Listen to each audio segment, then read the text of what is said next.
The text message arrived at 11:47 p.m., 3 minutes before Yan Mu's world shattered into pieces he would spend 8 years trying to reassemble. His phone screen illuminated the cramped studio apartment, casting blue light across unpaid bills scattered on a desk that wobbled because one leg was shorter than the others.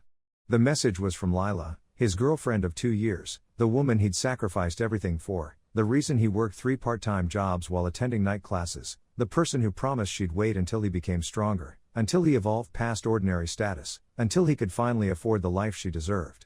The message contained no words, just a video file, and when Yan Mu pressed play with trembling fingers, he watched his entire future collapse in 63 seconds of footage showing Lila in the arms of Fan Lei, a mutant-class evolver whose beast soul gave him strength ordinary humans could never achieve, kissing her in the same restaurant where Yan Mu had proposed 6 months earlier using money borrowed from loan sharks he still hadn't paid back. The phone slipped from his hand and cracked against the concrete floor. Yan Mu didn't move to pick it up. He sat motionless on the edge of his mattress, which lay directly on the ground because he'd sold his bed frame to pay for Lila's mother's surgery, staring at the wall where he'd taped a photograph of them together at the beach, back when she still looked at him like he mattered, before his failure to evolve beyond ordinary status turned her affection into contempt disguised as patience. The wallpaper in his apartment was peeling in 3 places, revealing water damage from pipes the landlord refused to fix. Yan Mu had learned to place buckets beneath the leaks. He'd learned to accept many things he shouldn't have accepted. His reflection in the darkened window showed a young man who looked older than 26, thin from skipping meals to send money home to his mother, eyes hollowed by exhaustion and something deeper, something that happened when dreams died slowly enough that you couldn't pinpoint the exact moment hope became delusion. He worked as a night janitor at a corporate office building, a delivery driver during afternoon hours, and a data entry clerk on weekends. Every dollar went toward 3 destinations: his mother's medical bills after his father died in God's sanctuary 5 years ago, Lila's expensive tastes in restaurants and clothes and entertainment, and the fees required to enter God's sanctuary repeatedly in desperate attempts to hunt beasts that might drop the geno points needed to evolve past his ordinary status. Lila had met Fan Lei 3 months ago at an Evolver networking event she'd convinced Yan Mu to pay for, claiming it would help his career prospects. Fan Lei owned a security company that contracted mutant-class evolvers to wealthy clients. His beast soul allowed him to lift over 800 pounds without breaking stride. He drove a car worth more than Yan Mu would earn in 5 years. He wore watches that cost what Yan Mu's mother needed for 6 months of treatment. And apparently, he'd been sleeping with Lila since that first networking event, in hotel rooms Yan Mu's salary could never afford, making promises about a future that included luxury apartments and international travel and a lifestyle where she'd never need to pretend to care about a weak ordinary class evolver who couldn't even afford to fix his own broken phone screen.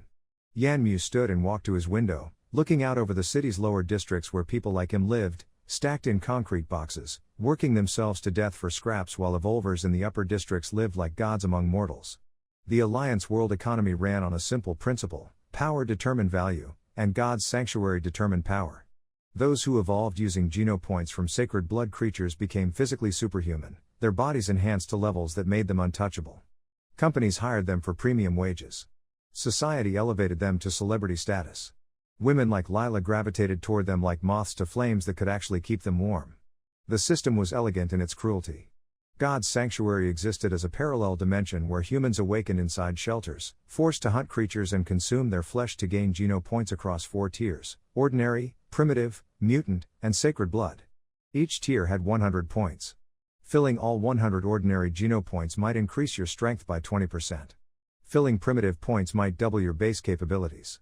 Mutant points turned humans into something beyond, and sacred blood completion created beings who could shatter concrete with their bare hands and survive falls that would kill normal people.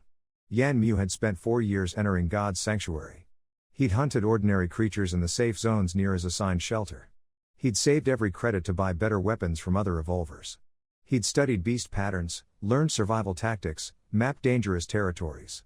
And after 4 years of constant effort, he'd managed to fill 87 ordinary geno points out of 100.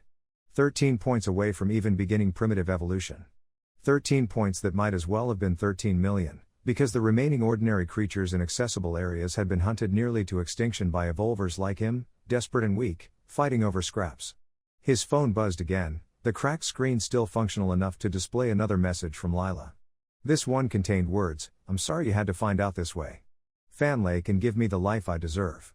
You're a good person, but I can't wait forever for you to become strong. I hope you understand."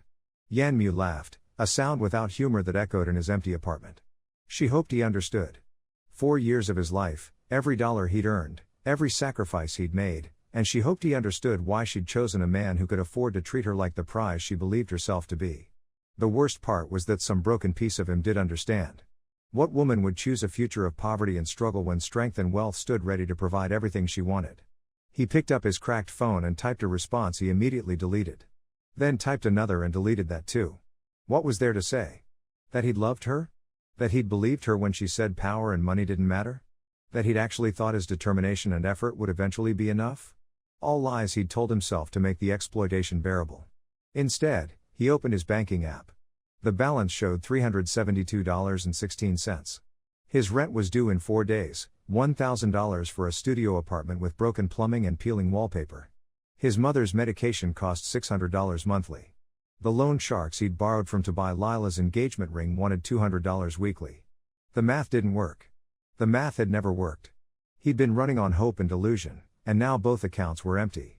Yan Mu grabbed his jacket and left the apartment, walking through streets that never truly slept, past convenience stores with flickering neon signs and fast food restaurants where night shift workers stared at nothing with eyes that recognized their own reflection in his. The city's lower district smelled like exhaust fumes and desperation, a scent so familiar he barely noticed it anymore. He walked for 30 minutes, no destination in mind, until he found himself standing outside the God's Sanctuary Access Center, a government-run facility where evolvers could enter the parallel dimension for a fee. The night clerk looked up from her desk, recognized him as a regular, and offered a tired smile. "Back again, Yan Mu? You were just here 2 days ago. How much for entry?" he asked. "Same as always. $50. He had $372 to his name and no plan for how rent or his mother's medication or the loan sharks would be paid, but he pulled out his wallet and placed $50 on the counter because pain in God's sanctuary was cleaner than pain in the real world. In the sanctuary, at least enemies came at you honestly, with claws and fangs, instead of smiling while they destroyed you from the inside. The clerk processed his payment and led him to the transfer chamber, a sterile white room with a platform in the center. "Be careful in there," she said, the same warning she gave everyone, knowing most people never listened. "I heard there's been increased sacred blood creature activity in the outer zones." Yan Mu stepped onto the platform. "Thanks for the warning." Light engulfed him, and reality shifted. The sensation of transfer never became comfortable, a feeling like being pulled through a space too narrow for human bodies, compressed and stretched simultaneously, lasting only seconds but feeling like hours. When the light faded, Yan Mu stood in steel armor shelter, the same shelter where he'd spawned 4 years ago when he first entered God's sanctuary, a stone structure surrounded by wilderness that ranged from merely dangerous to instantly lethal depending on how far from the walls you ventured. The shelter's interior marketplace buzzed with activity even at night. Evolvers traded beast souls, ordinary weapons made from creature parts, and information about hunting grounds. Yan Mu walked past stalls selling meat from freshly killed ordinary beasts, each piece worth Geno points if consumed, prices marked in credits that transferred between worlds through quantum-linked banking systems. A pound of ordinary beast meat cost about $20. He'd need to kill and harvest 50 pounds of meat just to break even on his entry fee, and ordinary beasts in the safe zones had become scarce enough that most hunters returned empty-handed more often than not. He purchased basic supplies from a vendor who clearly remembered him as a repeat customer who never bought anything expensive: a steel sword with visible rust spots, 10 feet of rope, a water canteen, and jerky made from ordinary beast meat that would provide minimal nourishment but might keep him alive if he got stranded in the wilderness longer than planned. Total cost, $43, leaving him with $279.16 in the real world, numbers that scrolled through his mind like a countdown to disaster. The shelter's north gate led to the outer zones, areas beyond the patrols where ordinary creatures still existed in huntable numbers but where primitive and mutant-class beasts also roamed, meaning instant death for an evolver of Yan Mu's level if he encountered the wrong creature. He'd never ventured that far before, always staying in the safe zones, taking careful hunts that yielded minimal progress. But tonight felt different. Tonight, nothing seemed worth preserving. Yan Mu walked through the north gate as the guard called out a warning about recent sightings of a sacred blood creature in the deep wilderness. He kept walking. The landscape beyond the shelter transformed from maintained paths to wild forest within minutes, trees growing thick and twisted, their bark striped with colors that didn't exist in the Alliance world, leaves that whispered secrets in languages humans couldn't comprehend.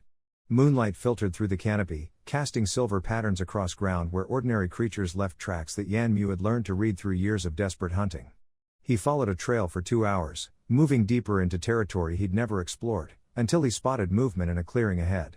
An ordinary creature resembling a wolf but larger, with fur that shimmered between gray and green, was feeding on something already dead.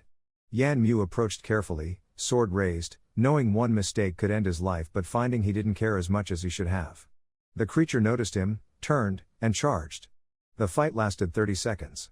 Yan Mu had become competent through necessity, his movements efficient if not spectacular, and the ordinary beast died with his sword through its throat, collapsing in a heap of strange-colored fur and muscle. He butchered it quickly, harvesting 43 pounds of meat that would give him 43 ordinary Geno points if he consumed it all, bringing him to 130 points total, 30 into primitive status, actual progress for the first time in months. He should have been happy.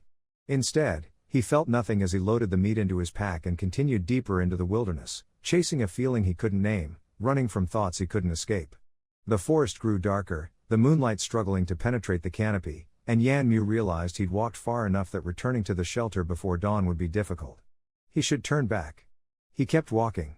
The scream of a beast's soul echoed through the trees, a sound that sent primal terror through every human who heard it. Yan Mu froze. That wasn't an ordinary creature. That wasn't even primitive.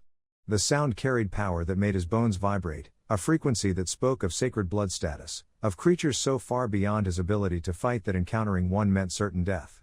He should run. Every instinct screamed at him to run. But Yan Mu had spent 4 years running from the truth that he wasn't strong enough, wasn't good enough, would never be enough, and he found himself walking toward the sound instead of away from it, drawn by the same impulse that made people step off buildings and into traffic, the desire for an ending that felt like a choice instead of slow deterioration. The forest opened into a massive clearing where moonlight poured down in silver sheets, illuminating the scene like a stage set for his final act. In the center stood a creature that defied description, a beast shaped vaguely like a wolf but the size of a small house, its fur composed of what looked like living moonlight, constantly shifting and flowing, its eyes twin pools of liquid silver that reflected the night sky. A sacred blood creature, possibly god tier based on the sheer pressure of its presence, something that could kill him with a glance. The moon beast turned its eyes toward Yan Mu, and he felt his body lock in place, unable to move, unable to breathe, caught in a gaze that saw through flesh and bone to the core of who he was. This was death. He'd come looking for it, and here it stood, beautiful and terrible, ready to grant what he'd been too cowardly to name as a wish. But the moon beast didn't attack. It stared at Yan Mu with what might have been curiosity or pity or recognition, and when it opened its mouth, sound emerged that shouldn't have been possible, words in a human language spoken by something that had never been human. You carried the scent of the moon's sorrow. How strange. Yan Mu found his voice, though it came out as barely a whisper. What? Betrayed by those you loved. Abandoned by fate. Weak despite effort. The moon beast's eyes seemed to look beyond the present moment, seeing past and future simultaneously. You came here to die, but death is too simple an answer for what you've suffered. I don't understand. The creature took a step forward, and Yan Mu felt its power wash over him like a wave, strong enough to crush him into paste if it chose. I am dying, the moon beast said. A battle with a rival sacred blood creature wounded me beyond recovery. I have perhaps an hour before my consciousness fades. In that hour, I will offer you a choice. What choice? Yan Mu asked, because what else was there to say when a god-tier creature spoke to you? I can kill you now, quickly, ending your suffering. Or I can bind my fading soul to yours, giving you power beyond imagination but at a cost you may not wish to pay. The moon beast's eyes flickered, growing dimmer. The binding would be incomplete, unstable. It would rewrite the fabric of your existence. You might not survive the process. But if you do, you will gain the ability to reshape your fate. Yan Mu laughed, the sound echoing in the clearing, bitter and broken. Why would you offer this to me? I'm nobody. Just another weak evolver who couldn't make it work. Because I recognize sorrow, the moon beast said. I have watched your kind for centuries, seen countless humans struggle and fail, and most accept their fate with quiet desperation. But you came here tonight not seeking mercy but defiance, however self-destructive. That spark interests me. Consider it my final act of curiosity. The creature began to glow brighter, moonlight pouring from its form like water from a breaking dam. Choose quickly. My time runs short. Death or transformation? Yan Mu thought about his apartment, the unpaid bills, the loan sharks, his mother's medication he couldn't afford, Lila in Fan Lei's arms, 4 years of effort that led to 87 ordinary Geno points and a life that felt like drowning in slow motion. He thought about the text message, I hope you understand. He thought about the look in the night clerk's eyes when she warned him about danger, the pity of someone who recognized a person at the end of their options. "Transform me," Yanmu said. The moon beast lunged forward, impossibly fast, and its jaws closed around Yanmu's entire body. Pain exploded through every nerve as teeth that felt like liquid silver pierced his flesh, not tearing but merging, the creature's essence pouring into him like molten metal filling a mold. He screamed, the sound lost in the overwhelming sensation of his body being unmade and remade, cells rearranging, DNA rewriting, consciousness expanding beyond the boundaries of his skull. He saw his life, every moment from birth to present, displayed in crystal clarity. He saw the future he'd been heading toward: death by loan shark in 3 months, his mother dying 6 months after that unable to afford treatment, Lila marrying Fan Lei in a ceremony that cost more than Yanmu had earned in his entire life, his name forgotten by everyone except the creditors who'd write off his debt as a loss. He saw alternate timelines, possibilities that branched from different choices, lives he could have lived if he'd been stronger or smarter or luckier. And then he saw something impossible, his own life rewinding, time flowing backward like a river reversing course, years peeling away in rapid succession. 26 became 25, became 24, became 20, the moon beast's power grabbing hold of reality and twisting it like cloth, pulling Yanmu back through the current of his own existence. The last thing Yanmu saw before consciousness faded completely was a sigil burning itself onto his forearm, an eye shaped like a crescent moon, glowing with silver light that promised power and demanded sacrifice in equal measure. Then darkness swallowed everything, and Yanmu died for the first time in his life, not knowing he would wake up with a chance to live it again, 8 years in the past, with knowledge that could reshape the world and a system that would either make him a god among evolvers or destroy him more completely than any sacred blood creature ever could. The first sensation was wrongness, a feeling so profound it preceded conscious thought. Yanmu's body felt different, lighter somehow, muscles less developed, bones less dense. The mattress beneath him was softer than it should have been, and when he opened his eyes, sunlight streamed through a window that faced the wrong direction. His apartment window faced west, catching sunset but never morning light. This window faced east, and the room around him wasn't his cramped studio but a dorm room he hadn't seen in 8 years.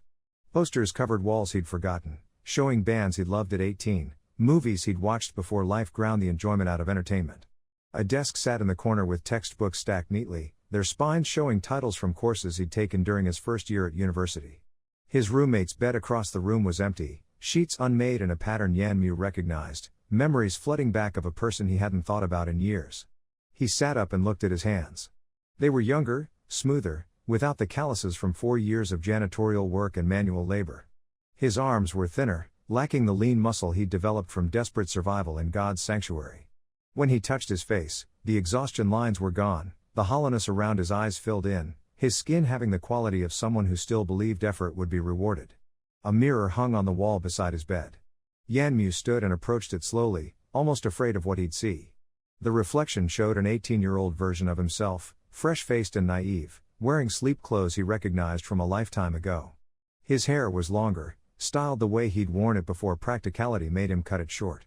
His eyes held brightness he'd forgotten was possible, the light of someone who hadn't watched their dreams die in installments. The crescent moon sigil on his forearm burned with silver light, the only element that didn't belong to this timeline. Yanmu touched it and felt power surge through his body, foreign and familiar simultaneously, the moon beast's essence sleeping inside him like a predator waiting to wake. The moment his fingers made contact, text appeared in his vision, floating in the air like a holographic display only he could see. Moon's I God system initialized. Host, Yanmu. Age, 18 years. Current date, June 15, 2017. Regression complete. Status, Ordinary Class Evolver, 0-100 Geno Points Life Points, 100 100ths. System mission loading. Yanmu stared at the text, his mind struggling to process what his eyes showed him. June 15, 2017. 8 years before the night he'd entered God's sanctuary and encountered the moon beast. 8 years before Lila sent him that video. He was 18 years old again, standing in a dorm room on the day after his high school graduation ceremony, the day before he was supposed to visit Lila's family for the first time and begin the relationship that would consume 4 years of his future life. The system text shifted, new words replacing old ones. Mandatory first mission. Objective, acquire $100 million in verified assets within 24 hours. Secondary objective, secure controlling interest in food real estate development company. Failure penalty, immediate death. Timer, 23:47 and 32 seconds. Yan Mu's breath caught in his throat. $100 million. 24 hours. A company he'd never heard of. The timer was already counting down, already consuming the seconds of his second life, and failure meant death, the system's cold efficiency making it clear that regression came with a price tag attached. His phone buzzed on the desk, an older model he'd owned at 18 before breaking it and downgrading to cheaper versions. The screen showed a text message from Lila. "Good morning. My parents are excited to meet you tomorrow. Make sure you dress nicely. First impressions matter. Love you." Yan Mu read the message 3 times, memories of his previous life overlaying the words with context she hadn't intended. This was the beginning, the moment before everything went wrong, before he let her family manipulate him into financing their lifestyle while they looked down on him for being ordinary class. Tomorrow he was supposed to visit their home with gifts he'd purchased using his parents' money, presenting himself as a suitable future son-in-law while Lila's father evaluated him like livestock. He deleted the message without responding and opened his banking app. The balance showed $8,200, money he'd saved from part-time jobs during high school combined with graduation gifts from relatives. In his previous timeline, he'd spent $6,000 of this on gifts for Lila's family, expensive liquor and jewelry and electronics meant to buy their approval. The memory made his stomach turn.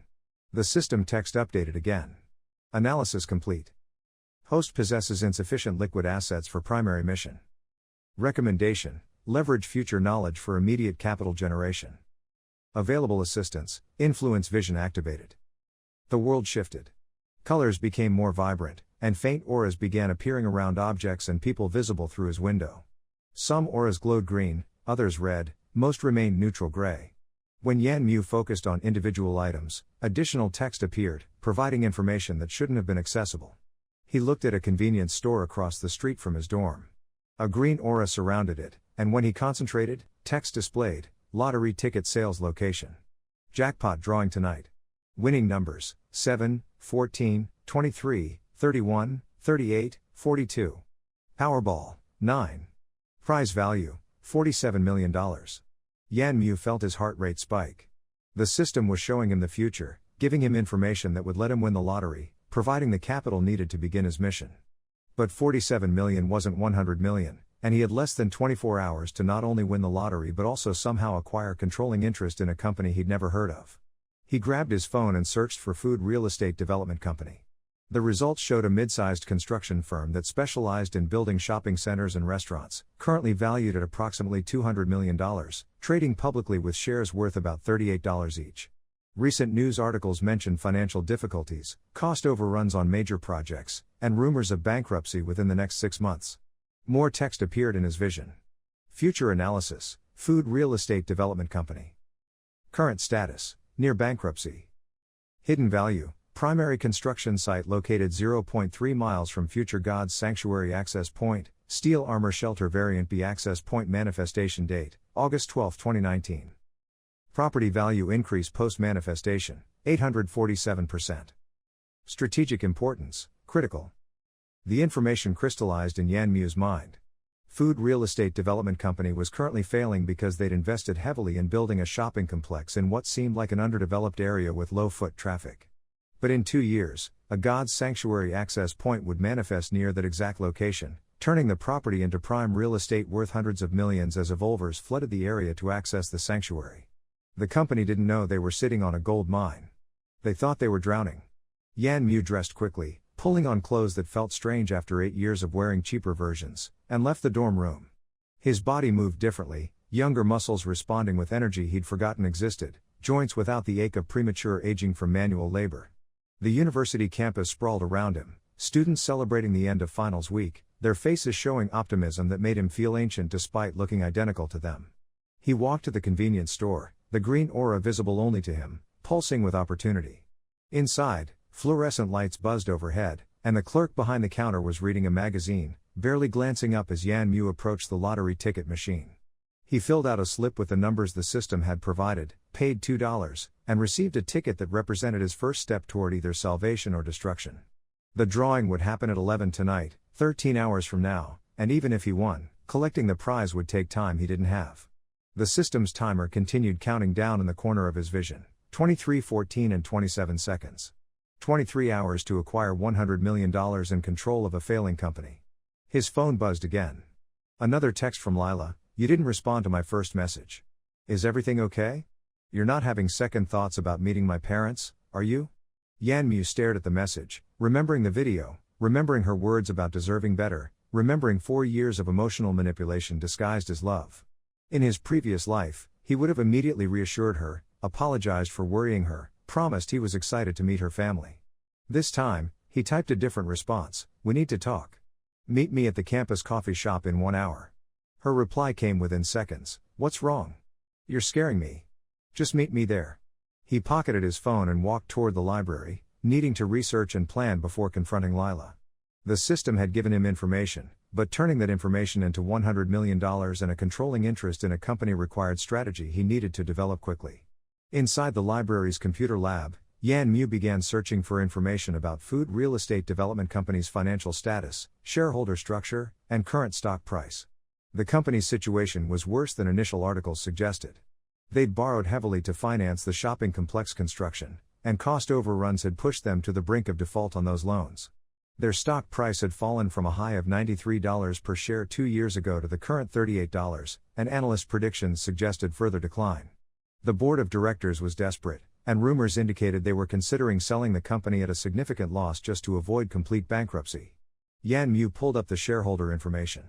The founder and current CEO, a man named Kun Rui, owned 43% of shares. Various institutional investors held another 32%, and the remaining 25% traded publicly. To gain controlling interest, Yanmu would need to acquire either enough shares to exceed Kun Rui's stake or convince Kun Rui to sell directly. The system text updated with new information. Director Kun Rui analysis. Current status: desperate. Personal debt: $23 million. Family pressure: extreme. Psychological profile: prideful but practical. Leverage point: will sell controlling interest for $62 million cash if approached correctly. Optimal contact time: today, 2 p.m., outside company headquarters. Yanmu checked the time. It was 9:30 in the morning.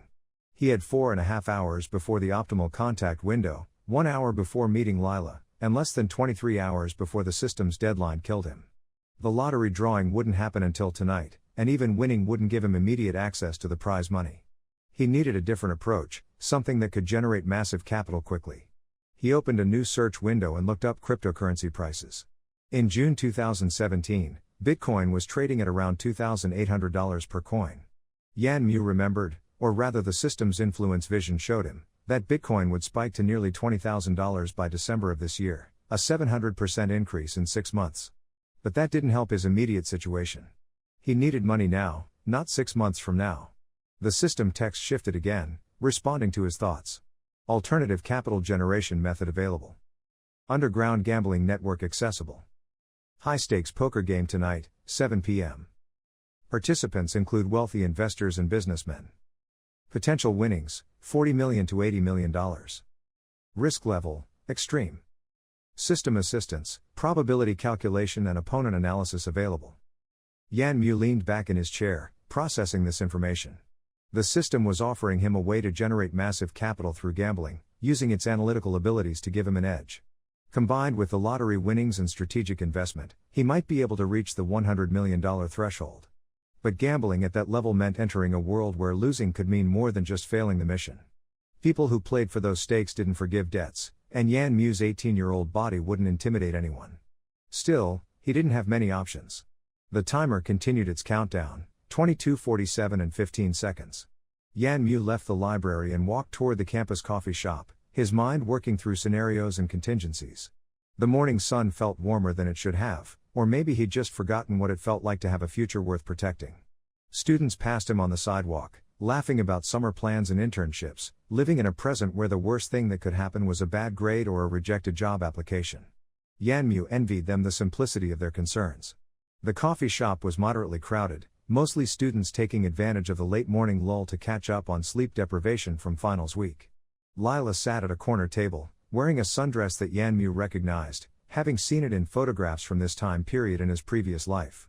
She looked young, 19 years old, her face showing none of the calculating hardness he'd eventually learned to recognize beneath her smiles. She stood when she saw him, concern evident in her expression. "What's going on? You never asked to talk like this. Did something happen?" Yan Mu sat across from her without returning her greeting embrace. I've been thinking about us, about where this relationship is going. Lila's face shifted through several emotions, settling on defensive wariness. What do you mean? I thought everything was fine. We've been together for almost a year. Your parents, Yan Mu said, watching her reaction carefully. They want me to visit tomorrow. To evaluate whether I'm suitable for their daughter. That's what this really is, right? Not a casual family dinner but an inspection. She sat back down, her hands clasped on the table. That's not fair. They just want to meet you properly. Every parent wants to know who their daughter is dating. What did your father say about me? Yan Mu asked. When you told him you were dating someone, what was his response? Lila hesitated, and in that pause, Yan Mu saw the truth he'd missed in his previous timeline. He asked about your family background. About your prospects. That's normal. Did he ask if I was an evolver? What class? Yan Mu pressed. Her silence confirmed everything. I'm ordinary class, Yan Mu continued. 0 geno points currently. No beast souls. No enhanced physical capabilities. Just a regular human in a world where strength determines value. Your father doesn't think I'm good enough for you. Neither does your mother. They've probably already decided I'm unsuitable, and tomorrow's dinner is just a formality before they pressure you to end things. That's not true, Lila said, but her voice lacked conviction. They just want what's best for me. If you work hard, if you dedicate yourself to hunting in God's sanctuary, you can evolve. You can become stronger. How much money have you spent in the last 6 months? Yan Mu asked. The question caught her off guard. What? Restaurants, clothes, entertainment, gifts. How much of my money have you spent while dating me? Lila's face flushed with anger. I never asked you to pay for everything. You insisted. You said you wanted to treat me well. I did, Yan Mu agreed. And I would have continued doing it, working myself to exhaustion to afford the lifestyle you wanted, believing that my effort would matter eventually. But it won't, will it? Because no matter how hard I work, if I don't evolve fast enough, if I don't become strong enough, your family will convince you to leave me for someone better. Where is this coming from? Lila demanded. Did someone say something to you? This doesn't sound like you at all. Yan Mu stood, looking down at her with eyes that had seen 8 years of future she would never experience.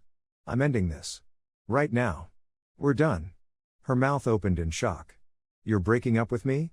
Because of assumptions about what my parents might think? I'm ending this because I finally understand what you and your family want from me, Yan Mu said. You want a meal ticket. Someone who will work hard and provide for you while you wait to see if something better comes along. I'm not interested in auditioning for the role of your backup plan. Lila stood as well, her voice rising enough that other customers began looking toward their table. You're being ridiculous. I love you. I chose you despite my parents' concerns. Doesn't that mean anything? You love what I represent, Yan Mu corrected. Potential. Someone you can shape into what you want. But I'm not your project, and I'm not going to spend the next 4 years proving myself to people who've already decided I'm not good enough. Find someone else to exploit. He walked out of the coffee shop before she could respond, his heart pounding not from emotion but from the sheer strangeness of the moment. In his previous timeline, he'd attended that dinner, endured the subtle insults and not so subtle evaluations, spent $6,000 on gifts, and began a 4-year cycle of trying to earn approval from people who would never give it. This time, he'd cut the pattern before it could begin, and the freedom of that choice felt like stepping out of chains he hadn't known were restraining him. The system text appeared again. Emotional manipulation resistance, successful. Life points restored, +10. Current life points, 110 100ths. New ability unlocked, future sight, limited clarity bonus, host can now see optimal decision paths in critical moments. Yan Mu walked back toward campus, processing this new information. The system was rewarding him for making choices that deviated from his previous timeline's mistakes, giving him additional abilities and resources. Life points apparently measured more than just physical vitality, they represented his capacity to sustain the regression itself, and making better decisions increased the capacity. He checked the time, 11:15. Less than 3 hours until the optimal window for contacting director Kun Rui, approximately 8 hours until the underground poker game, 12 hours until the lottery drawing. He needed to prepare for all 3 events simultaneously while also ensuring he didn't accidentally recreate other mistakes from his previous timeline. His phone buzzed with multiple texts from Lila, each one escalating from confusion to anger to attempted manipulation. He blocked her number and felt another surge of life points, +5. The system apparently approved of eliminating distractions. Yan Mu returned to his dorm room and began researching everything he could find about director Kun Rui, Food Real Estate Development Company, and the underground gambling networks that operated in the city. The system's influence vision provided additional context, showing him futures where certain approaches succeeded and others failed, letting him map out an optimal strategy. Director Kun Rui was 53 years old, married with 2 children, both attending expensive private universities. He'd founded Food Real Estate Development Company 20 years ago and grown it successfully until the recent catastrophic project failure. News articles showed a man who'd aged rapidly over the past year, stress etching lines into his face, his eyes holding the desperate look of someone watching their life's work crumble. The system provided additional information overlaid on Kun Rui's photographs. Director Kun Rui detailed analysis. Critical information: wife filed for divorce 3 days ago. Children blame him for financial instability. Personal psychological state, breakdown imminent. Optimal approach, offer solution, not pity. Leverage phrase: I see value where others see failure. Yan Mu memorized the information and prepared his approach. He would need to present himself as someone with resources and vision, despite being obviously 18 years old and lacking any apparent credentials. The system's influence vision would help him read Kun Rui's reactions and adjust his strategy in real time, but success ultimately depended on convincing a desperate man that an impossible offer was genuine. At 1:45, Yan Mu took a bus to the business district where Food Real Estate Development Company maintained its headquarters, a modest 10-story building that looked dated compared to the gleaming towers surrounding it. He arrived at 1:58 and positioned himself near the main entrance, waiting.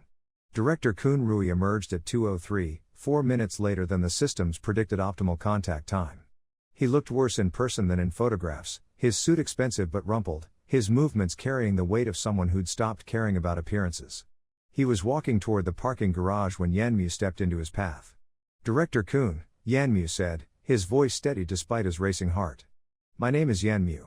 I'd like to discuss purchasing a controlling interest in your company. Kun Rui stopped and looked at him with an expression that cycled from confusion to irritation to something that might have been desperate hope before settling back on suspicion. Who are you? Did someone send you? Nobody sent me, Yan Mu said. I'm here because I see value where others see failure, and I'm prepared to offer $62 million for your 43% stake in Food Real Estate Development Company. The number was exactly what the system had indicated Kun Rui would accept, specific enough to suggest genuine research rather than casual interest. Kun Rui's face went through another series of expressions before he laughed, a sound without humor. This is a joke, he said. Some kind of prank. You're what, 19 years old? 20? You expect me to believe you have $62 million? 18, Yan Mu corrected. And I don't currently have $62 million.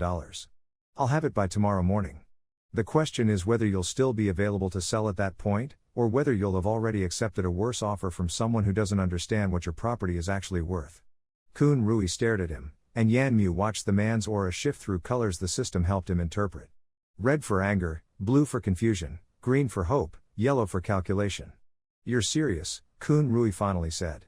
You actually think you're going to acquire $62 million overnight? I know I am, Yan Mu said, putting absolute confidence into his voice. And I know that property you're building near the old warehouse district is going to be worth 10 times what you paid for it within 2 years. Your company isn't failing because of bad management. You're failing because you made a brilliant long-term investment that nobody else can see the value of yet. The green hope aura intensified. Kun Rui took a step closer. How do you know about the warehouse district property? That project is confidential. I know many things, Yan Mu said. Including that your wife filed for divorce 3 days ago. Your children blame you for the family's financial problems, and you've spent the last month considering bankruptcy as your only option. I'm offering you a different option. Sell me controlling interest, stay on as CEO with full operational authority, and watch me prove that your vision was correct all along. Kun Rui's face went pale. Who are you really? What kind of game is this? The system text appeared in Yan Mu's vision. Critical moment detected. Optimal response, demonstrate genuine belief in subject's competence. Yan Mu met Kun Rui's eyes directly. I'm someone who understands what it feels like to watch years of effort collapse because nobody else can see what you see. I'm someone who knows that the difference between success and failure is often just a matter of timing and resources. You don't need saving, Director Kun. You need someone who believes in your vision enough to invest in it. That's what I'm offering. The silence stretched between them for 10 seconds that felt like 10 minutes. Then Kun Rui pulled out his phone and made a call. Cancel my 3 o'clock meeting. I need to speak with someone. He hung up and gestured toward the building. My office. Now. If you're wasting my time, I'll have security throw you out. But if you're serious, if you can actually deliver what you're claiming, then we need to talk details immediately. Yan Mu followed him inside, through a lobby that showed signs of cost-cutting measures, past employees who looked stressed and overworked, into an elevator that rose to the 9th floor. Kun Rui's office was spacious but austere, decorated with architectural awards from years past and blueprints for projects that would never be built. He closed the door and turned to face Yan Mu with an expression that mixed desperation and determination. Explain, Kun Rui said. All of it. Who you are, where this money is coming from, and why you want my company. Yan Mu sat in a chair without being invited and began laying out a story that mixed truth with necessary fiction. He couldn't mention the regression or the system, but he could talk about having advanced knowledge of certain market movements, having access to capital through methods he couldn't fully disclose, and seeing long-term value in properties others considered worthless. As he spoke, the system's influence vision showed him Kun Rui's reactions in real time, allowing him to adjust his pitch, emphasize certain points, and downplay others. He talked for 20 minutes, painting a picture of someone with unusual insight and access to resources, young enough to take risks that older investors wouldn't accept. When he finished, Kun Rui sat back in his chair and was quiet for a long moment. Let's say I believe you can get the money. Let's say I'm desperate enough to consider selling to an 18-year-old I just met on the street. What guarantee do I have that you won't immediately fire me and strip the company for parts? You have my word that I'll keep you as CEO with full operational authority, Yan Mu said. I'm not interested in running a construction company. I'm interested in owning the land your company controls, specifically that warehouse district property. You continue operating the business exactly as you have been, and I handle the financial side. Your word, Kun Rui repeated. From someone I met 30 minutes ago. You don't have better options, Yan Mu said bluntly. In 3 weeks, your major creditors will foreclose. In 6 weeks, the company will enter bankruptcy proceedings. In 8 weeks, that property you believe in will be sold at auction for a fraction of its value, and you'll spend the next 5 years watching someone else profit from your vision. I'm offering you a way to avoid that future. The question is whether you're too proud to accept help from someone unexpected. Kun Rui's aura flashed through multiple colors before settling on decisive green. I need the money in my account by noon tomorrow. $62 million, verified and cleared. You deliver that, and I'll sign over my controlling stake. But if you're playing games, if this is some kind of con, I will spend the rest of my life making you regret it. Noon tomorrow, Yan Mu confirmed. I'll need your direct contact information and your bank account details for the wire transfer. They exchanged information, and Kun Rui pulled out a bottle of whiskey from his desk drawer, pouring 2 glasses despite Yan Mu's age. To unlikely partnerships, he said, raising his glass. Yan Mu accepted the glass but didn't drink, setting it down after the toast. To proving everyone wrong about what your property is worth. He left the building at 3:30, his phone now containing direct contact with a company director who would either make him wealthy beyond imagination or expose him as a fraud by noon tomorrow. The system's timer showed 18:23 and 47 seconds remaining, and he still needed to acquire $100 million, which meant winning the lottery tonight, winning a massive poker game tonight, and somehow converting those victories into verified assets within the deadline. The difficulty of the task should have been overwhelming, but Yan Mu found himself smiling as he walked back toward campus. For the first time in 8 years, counting both his previous life and the second chance, he felt like he was moving forward instead of drowning slowly. The system had given him tools and knowledge, but success would require execution, and he'd spent 4 years in God's sanctuary learning that survival demanded perfection under pressure. His phone buzzed. Not Lila this time but his mother, calling from the family home 3 hours away by train. Yan Mu answered, and her voice came through warm and familiar. Yan Mu, I haven't heard from you since graduation. How are you doing? Are you eating well? The sound of her voice hit harder than expected, memories flooding back of her slow decline in his previous timeline, working herself to exhaustion to pay medical bills while he failed to protect her. I'm doing well, Mom. Better than I've been in a long time. That's good to hear. Your father would be proud of you, graduating with honors. I wish he could have been there. Her voice carried old grief, the wound of losing her husband in God's sanctuary still raw even 5 years later. Mom, Yan Mu said, making a decision. I'm going to send you money soon. A lot of money. Enough that you won't need to work anymore, enough to pay off the house and Dad's medical debts. She laughed. That's sweet, but you don't need to worry about me. Focus on your studies, on building your future. I'm managing fine. I'm serious, Yan Mu insisted.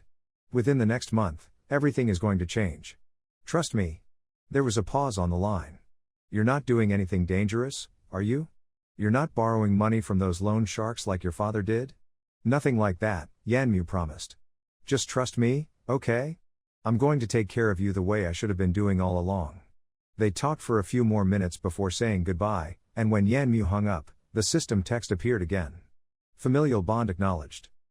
Life points restored, plus 15. Current life points, 130/100ths. Motivation amplification, active. The system seemed to reward actions that diverged from his previous timeline's mistakes while also reinforcing decisions that protected the people who mattered. Yanmu pocketed his phone and checked the time, 4:15. 3 hours until the poker game, 7 hours until the lottery drawing, 20 hours until the wire transfer deadline. He returned to his dorm and used the remaining afternoon hours to research the underground gambling network the system had identified. The high-stakes poker game happened in a private club downtown, invitation only, hosted by a businessman named Joe Ming who catered to wealthy clients looking for entertainment that regular casinos couldn't provide. Players typically bought in for $1 to $5 million, and games could run for 8 to 12 hours, with total pots sometimes exceeding $50 million. The system provided additional information about tonight's specific game. Poker game analysis. Participants, 8 confirmed players. Total buy-in pool, $43 million. Expected final pot, $78 million. Host buy-in required, minimum $5 million. System assistance available, probability calculation, opponent analysis, optimal play recommendations. Critical challenge, acquiring buy-in funds. Yanmu stared at the last line. He needed $5 million just to enter the game, money he wouldn't have until winning the lottery tonight, which wouldn't pay out until tomorrow at earliest. The timing created an impossible problem. He couldn't play without the buy-in, but he couldn't get the buy-in without playing. The system text updated. Alternative approach identified. Asset collateralization available.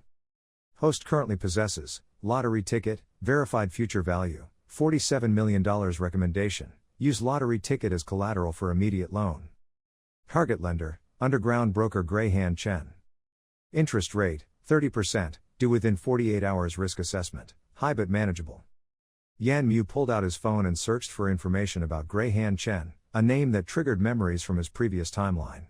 Chen operated on the edges of legality, providing loans to people who couldn't access traditional banking, charging brutal interest rates but also honoring agreements with surprising reliability. In Yanmu's previous life, he'd heard stories about Chen but never dealt with him directly, having neither the assets nor the desperation required to enter that world. The system provided a contact number and optimal approach script. Yanmu hesitated for 30 seconds, weighing risks and alternatives, before making the call. A voice answered on the third ring, male, speaking with an accent that suggested origins in the southern provinces. Yes? My name is Yanmu. I need to borrow $5 million for 48 hours, with collateral provided. Silence on the line, then a laugh. $5 million. 48 hours. What kind of collateral could you possibly have that's worth that much? A lottery ticket with verified winning numbers for tonight's drawing, Yanmu said. Prize value $47 million. I'm offering it as collateral against a $5 million loan at 30% interest, to be repaid within 48 hours. The laughter stopped. You have winning lottery numbers. For tonight. And you want to borrow against them instead of just waiting to collect the prize. Correct. Why would you do something so stupid?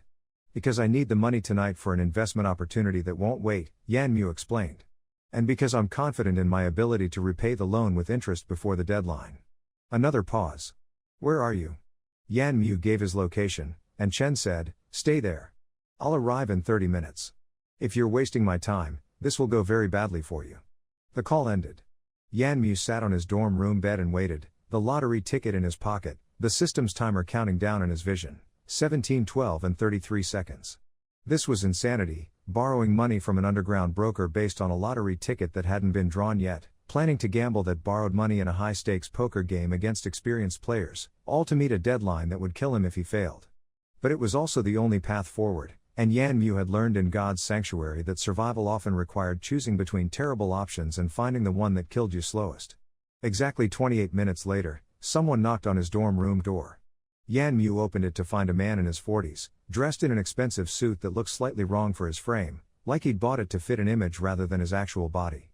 His eyes were sharp, calculating, and they studied Yan Mu with an intensity that suggested he was accustomed to evaluating people for weaknesses. "You're younger than I expected," Chen said. 18? 19? 18, Yan Mu confirmed. "Does that matter?" "It matters because children usually don't have the stomach for the kind of debt I collect. Come with me. We'll go somewhere more private to discuss terms." Yan Mu followed Chen out of the building to a black sedan parked illegally in a loading zone. They drove for 15 minutes through the city, ending up at a warehouse in the industrial district, the kind of location where privacy was guaranteed and witnesses were discouraged. Inside, the warehouse had been converted into an office space, surprisingly clean and professional, with desks and filing cabinets that suggested legitimate business operations alongside the less legal activities. Chen sat behind one of the desks and gestured for Yan Mu to take the opposite chair. "Show me the lottery ticket." Yan Mu pulled it from his pocket and placed it on the desk. Chen examined it carefully, taking photographs with his phone, presumably to verify the numbers later. "And you're claiming these numbers will win tonight's drawing?" "I'm certain of it," Yan Mu said. "Certainty is expensive," Chen observed. "If you're right, this ticket is worth $47 million. If you're wrong, it's worth $2. I'm supposed to loan you $5 million against those odds? You're supposed to recognize that I wouldn't be here if I wasn't absolutely confident," Yan Mu countered. "And you're supposed to understand that the upside of being right vastly outweighs the risk of being wrong. If I fail to repay the loan, you keep the ticket and collect the full prize. Your downside is capped at the time and energy spent on this conversation." Chen smiled, an expression that didn't reach his eyes. "You talk like someone older than 18. Like someone who's already learned that everything has a cost and everyone has an angle. Where did you learn that? Does it matter?" "It might. Context helps me understand who I'm dealing with. Are you a smart kid who got lucky with some insider information, or are you something else?" Yan Mu met his gaze directly. "I'm someone who sees opportunities others miss and has the courage to act on them. That's all you need to know." Chen nodded slowly. $5 million at 30% interest. Repayment due within 48 hours, which means by this time on June 17th. If you fail to repay, I keep the lottery ticket and pursue additional collection methods for the remaining balance. Standard contract, non-negotiable terms. Accept or decline?" "I accept," Yan Mu said. "Then we have a deal." Chen pulled out a contract already prepared, as if he'd known Yan Mu would agree, and slid it across the desk with a pen. "Sign at the bottom. Read it if you want, but the terms are exactly what I stated. I don't hide clauses or surprise people with fine print. It's bad for business." Yan Mu read through the contract quickly, confirmed it matched the verbal terms, and signed. Chen countersigned and made copies, handing one to Yan Mu. "The money will be wired to your account within 3 hours. I assume you have a bank account?" "I do." Yan Mu provided his account information, and Chen entered it into a computer. "All set. You'll receive confirmation once the transfer completes. Don't spend it all in one place." Chen's smile returned, still not reaching his eyes. "Actually, from what I understand about your plans, you intend to do exactly that. High-stakes poker game at Joe Ming's club tonight. Interesting choice. Most people who borrow from me use the money for more practical purposes. You know about the game?" Yan Mu asked. "I know about everything that happens in this city's underground economy. Joe Ming runs a clean operation, relatively speaking. The games are fair, the house doesn't cheat, and winners actually collect their money. But the players are experienced, ruthless, and very good at separating naive newcomers from their bankrolls. Are you actually skilled at poker, or are you planning to rely purely on luck?" "I have advantages," Yan Mu said carefully. "I'm sure you do. Everyone who enters that game thinks they have an advantage. Most of them are wrong." Chen leaned back in his chair. "A piece of advice, since you're now my client and I prefer clients who can repay their debts, poker at that level isn't just about the cards. It's about reading people, understanding psychology, knowing when to push and when to fold. If you go in there treating it like a game of chance, you'll lose everything within 2 hours." "I appreciate the advice," Yan Mu said, standing. "Is there anything else you need from me?" "Just the repayment in 48 hours. I'll be watching the lottery results tonight with considerable interest. If those numbers actually hit, I'll be impressed. If they don't, well, we'll be having a very different conversation." Chen drove Yan Mu back to campus, and they parted ways without further conversation.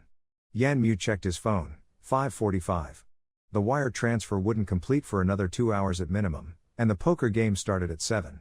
He'd have to arrive late, but the system indicated that was acceptable, possibly even optimal, as it would allow him to observe players before committing to hands.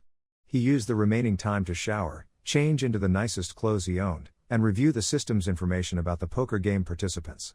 8 players total, each one profiled with the kind of detail that should have been impossible to access. Player 1, Zhou Ming, the host, 62 years old, wealthy through a combination of legitimate businesses and underground operations, skilled poker player who treated the game as entertainment rather than income. Player 2, Li Hua, 47 years old, real estate developer, aggressive playing style, tendency to overestimate hand strength. Player 3, Wei Dong, 53 years old, tech company CEO, conservative player, only bets when holding strong hands. Player 4, Zhao Lin, 39 years old, professional gambler, expert level skill, primary threat to Yan Mu's success. Player 5, Tang Fei, 44 years old, pharmaceutical executive, competent but exploitable, makes mathematically sound decisions but lacks intuition. Player 6, Sun Wei, 51 years old, investment banker, medium skill level, plays emotionally when losing. Player 7, Huang Yi, 46 years old, manufacturing magnate, wealthy enough to treat losses as entertainment, plays recklessly. Player 8, reserved for Yan Mu. The system provided detailed analysis of each player's tendencies, optimal strategies for exploiting their weaknesses, and probability calculations for various hand scenarios. With this information, Yan Mu didn't need to be the best poker player in the room, he needed to be adequate while leveraging insights nobody else possessed. At 7:15, his phone buzzed with a notification. $5 million had been deposited into his account, verified and cleared. Yan Mu confirmed the transfer and immediately called a taxi to take him to the address Zhou Ming's club occupied, a building in the downtown area that looked like a legitimate restaurant from the outside but housed private rooms where serious money changed hands away from public scrutiny. The taxi arrived at 7:42. Yan Mu paid the driver and entered through a front door that led into an actual restaurant, busy with normal customers eating dinner, none of them aware that the real business happened on the 3rd floor in rooms accessible only through a private elevator. A host recognized Yan Mu as out of place, approached with a polite but firm demeanor, and said, "Can I help you?" "I'm here for the game on the 3rd floor," Yan Mu said. "Zhou Ming is expecting me." The host's expression shifted slightly, reassessing. "Your name?" "Yan Mu." The host made a phone call, speaking quietly, then gestured toward a discreet door behind the main dining area. "3rd floor. Someone will meet you at the elevator." Yan Mu took the elevator up, and when the doors opened, a man in a dark suit stood waiting, clearly security, his eyes scanning Yan Mu with professional thoroughness. "Yan Mu? Zhou Ming said you'd be arriving late. The game is already in progress. Do you have the buy-in?" $5 million, Yan Mu confirmed. "In my account, ready to transfer." "This way." The security guard led him down a hallway to a heavy wooden door, beyond which Yan Mu could hear muted voices and the distinctive sound of poker chips clicking together. The guard opened the door, and Yan Mu entered a private room that looked like something from a movie: green felt table, professional dealer, expensive liquor on a side bar, and 7 men who all turned to look at him with expressions ranging from curiosity to dismissive contempt. Zhou Ming, sitting at the head of the table, smiled. "Yan Mu, I presume. Gray Han Chen called ahead to vouch for you, which is the only reason you're being allowed entry. You're young. Younger than anyone we've ever had at this table. But money is money, and Chen says yours is legitimate. Take a seat. We'll process your buy-in and get you chips." Yan Mu sat in the empty 8th chair and provided his banking information to the dealer, who processed the transfer on a tablet. $5 million moved from his account to the game's escrow, and a stack of chips appeared in front of him, each one representing substantial value. Around the table, the other players studied him with varying degrees of interest, trying to determine if he was a threat, a fool, or entertainment. Zhao Lin, the professional gambler, leaned forward slightly. "What's your story, kid? Trust fund baby looking for thrills? Lottery winner who doesn't understand odds? Or do you actually think you can compete at this table?" "I think I can hold my own," Yan Mu said calmly. "We'll see," Zhao Lin said, smiling in a way that suggested he'd already dismissed Yan Mu as a source of easy profit. The dealer began a new hand, cards sliding across the felt with practiced efficiency. Yan Mu picked up his whole cards and felt the system activate, text appearing in his vision that only he could see. Hand analysis, pocket jacks.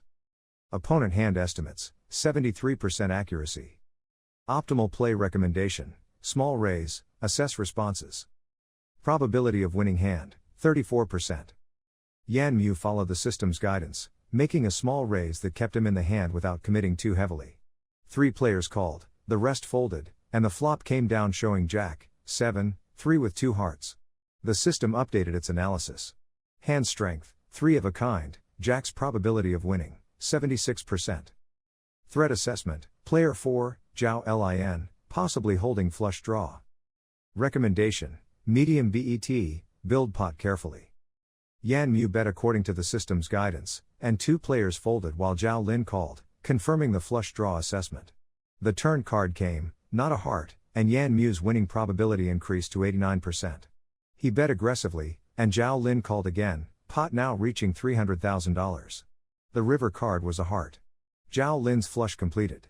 The system flagged the danger but also noted that Zhao Lin's betting pattern suggested a flush without the ace of hearts, meaning Yan Mu's 3 jacks would lose but not catastrophically.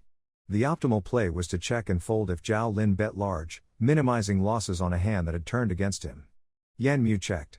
Zhao Lin bet 200,000. Yan Mu folded, losing the pot but only 150,000 of his stack, preserving capital for better opportunities. Around the table, several players nodded approvingly at the disciplined fold, recognizing that rookie players often refuse to release strong hands even when beaten. The game continued for 3 hours, hands rising and falling, chips moving around the table in a complex dance of probability and psychology. Yan Mu played conservatively, using the system's analysis to make optimal decisions, folding more often than he played, winning modestly when his hands connected. The other players began adjusting their assessment of him, recognizing that he wasn't the naive fool they'd expected but also not seeing him as a serious threat. At 11 o'clock, during a break where players stepped away from the table to eat food provided by the restaurant downstairs, Yan Mu checked his phone. The lottery drawing had happened at 10. His numbers had won. The ticket sitting as collateral with Grey Hand Chen was now worth $47 million, guaranteed money that would arrive within 24 hours. But he still needed to win big at this poker game to reach the $100 million threshold, and his current stack stood at $4.8 million after 3 hours of play, down $200,000 from his buy-in. He was losing slowly, playing too conservatively, and time was running out. The system text updated with new information. Phase 2 recommendations. Current strategy, too passive. Necessary adjustment, aggressive play during optimal situations. Upcoming opportunity identified, hand at 11:23 p.m. will provide maximum exploitation potential. Preparation required, establish table image as tight player, already complete host status, ready for major engagement. Yan Mu returned to the table as the game resumed. For the next 20 minutes, he continued his conservative approach, folding mediocre hands, winning small pots when cards connected, maintaining the image of a careful player who only engaged with strong holdings. The other players relaxed slightly, no longer viewing him as dynamically dangerous, just another competent amateur who would lose his buy-in gradually through fees and unlucky hands. Then the clock struck 11:23, and the dealer began the hand the system had identified. Yan Mu looked at his whole cards, ace-king suited in hearts. The system's analysis exploded with information. Hand analysis, ace-king suited, hearts optimal opportunity detected. Player 4, Zhao Lin, pocket queens, 91% certainty. Player 5, Tang Fei, king jack offsuit, 87% certainty. Player 6, Sun Wei, pocket tens, 93% certainty. Flop prediction, king ace 3, 2 hearts winning probability post flop, 94%. Recommendation, maximum aggression, build largest pot possible. The information was precise, detailed, and if accurate would represent the biggest pot of the night. Yan Mu felt his heart rate increase but kept his expression neutral. 3 players with strong hands, all likely to commit heavily, all going into a flop that would give him the absolute nuts. Zhou Ming opened with a small raise from early position. Zhao Lin re-raised, signaling pocket pair strength. Tang Fei called the re-raise, and Sun Wei moved all in for his remaining $3.2 million, a massive overbet that screamed pocket pair. The action folded around to Yan Mu. He looked at his chips, $4.8 million total. Moving all in would commit his entire stack, risking everything on cards he hadn't seen yet, trusting the system's predictions about both opponent hands and the upcoming flop. If the system was wrong, if any calculation was off, he'd lose everything and fail his mission before the deadline even arrived. Yan Mu pushed his entire stack into the center. All in. The table went silent. Zhou Ming folded immediately, recognizing the pot had grown too large for his hand. Zhao Lin studied Yan Mu carefully, his professional gambler instincts warring with the strength of his pocket queens. After 30 seconds of consideration, he called, adding $1.6 million on top of Sun Wei's all-in. Tang Fei folded, the smart decision against such massive action. 3 players remained, Yan Mu with ace-king suited, Zhao Lin with pocket queens, Sun Wei with pocket tens. Total pot, $13 million, by far the largest of the night. If Yan Mu's hand held, if the flop came as the system predicted, he'd triple his stack in a single hand. The dealer burned a card and revealed the flop: King of Hearts, Ace of Diamonds, 3 of Clubs. Exactly as predicted. Yan Mu had flopped 2 pair, top 2 pair, with the absolute best possible holdings. Zhao Lin's queens were beaten. Sun Wei's tens were crushed. The system's probability updated, 96% to win.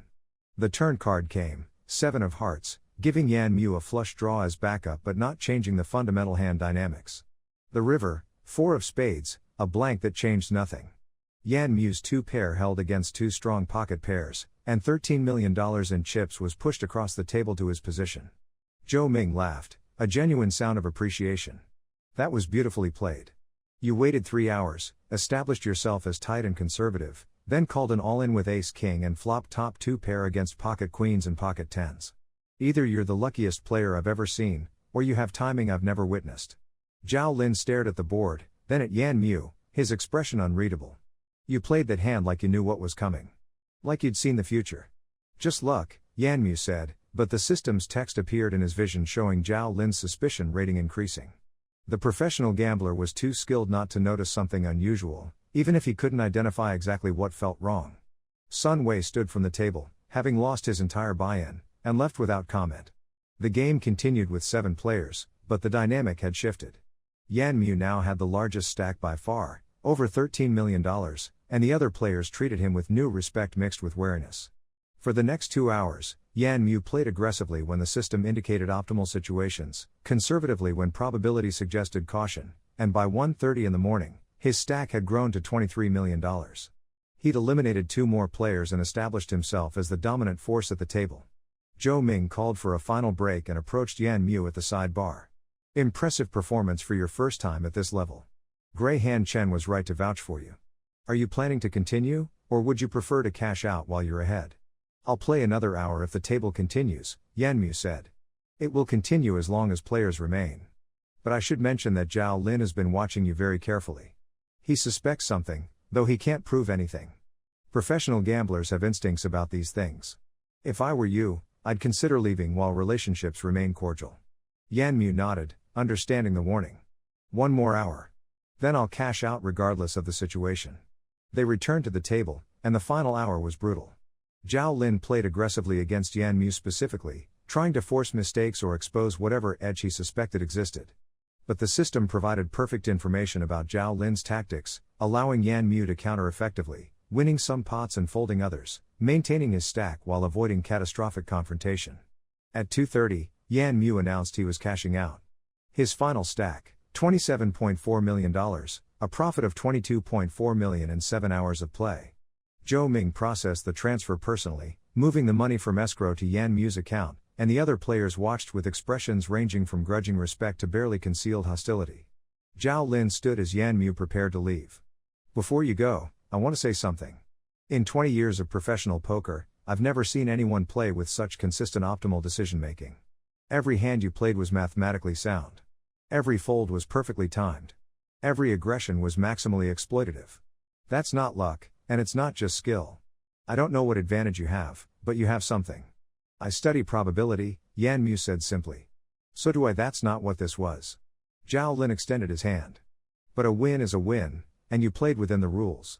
If you come back to this table, I'll be ready for you.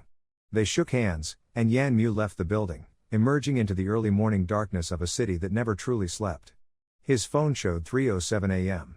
The system's timer displayed 9:42 and 51 seconds remaining. He had less than 10 hours to convert his current assets into $100 million and complete the wire transfer to Kun Rui. Current resources, $27.4 million in his account from poker winnings, $47 million in lottery winnings that would be available within 12 hours, total of $74.4 million. He needed to reach $100 million, meaning $25.6 million more. The system text appeared. Mission status update. Current verified assets, $27,400,000. Pending lottery collection, $47 million, available 2 p.m. Total projected assets, $74,400,000. Remaining required, $25,600,000. Solution identified, Leverage lottery winnings for immediate bridge loan. Contact Gray Hand Chen, request advancement against verified lottery ticket. Estimated advancement available, $30 million to $35 million. Final mission completion, achievable within deadline. Yan Mu called Gray Hand Chen despite the hour. The man answered on the second ring, sounding fully awake. I watched the lottery drawing. Your numbers won. I'm impressed and annoyed in equal measure. Impressed because you were right.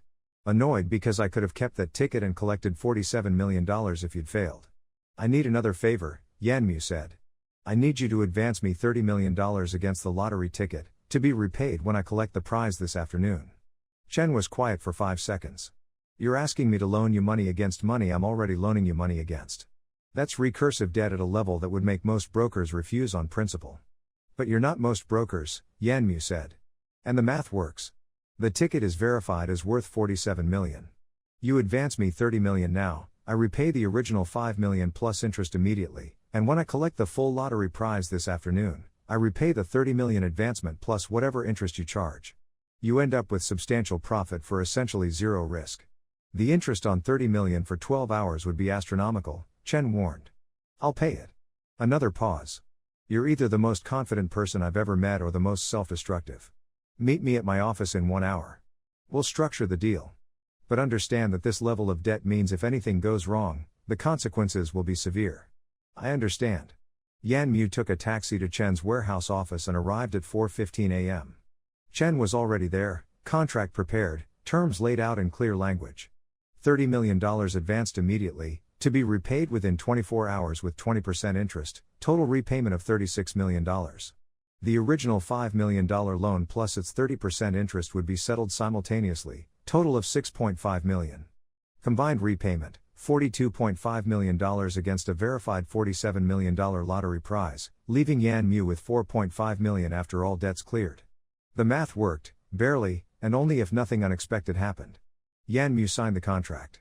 Chen initiated the wire transfer, and $30 million hit Yan Mu's account at 4:37 a.m. Combined with his poker winnings, he now controlled $57.4 million in liquid assets, still short of the $100 million threshold. The system provided the final piece of the puzzle. Asset optimization strategy. Current liquid assets, $57,400,000. Food real estate purchase price, $62 million.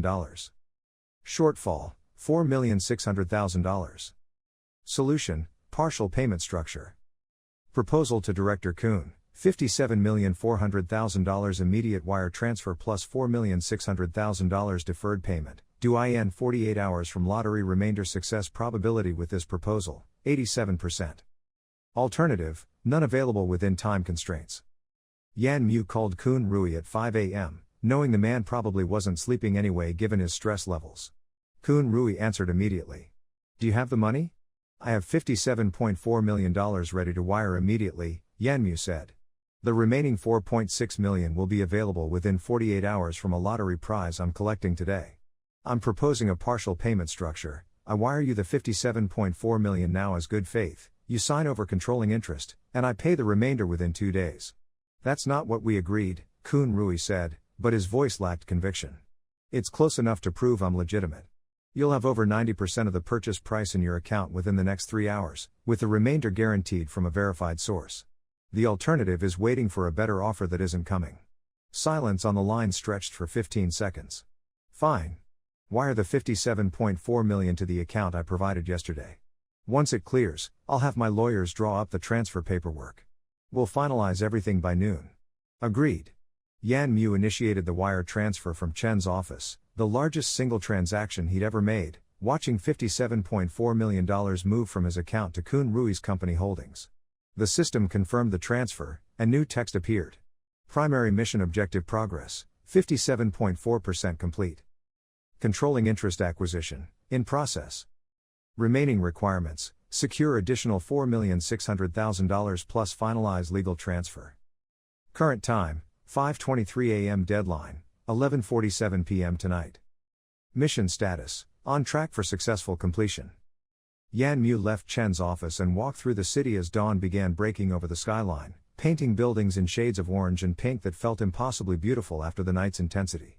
He was exhausted, His 18-year-old body not accustomed to the level of stress and sustained focus he'd demanded from it, but the system's life points sustained him, keeping him functional when normal humans would have collapsed.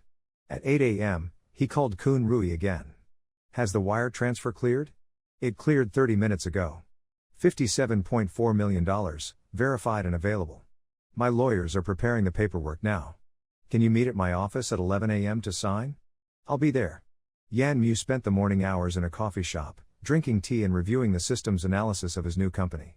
Food Real Estate Development Company owned 4 major properties and several smaller holdings, but the crown jewel was the Warehouse District shopping complex, currently under construction, currently seen as a catastrophic failure, and currently positioned exactly 0.3 miles from where a God's Sanctuary access point would manifest in 2 years.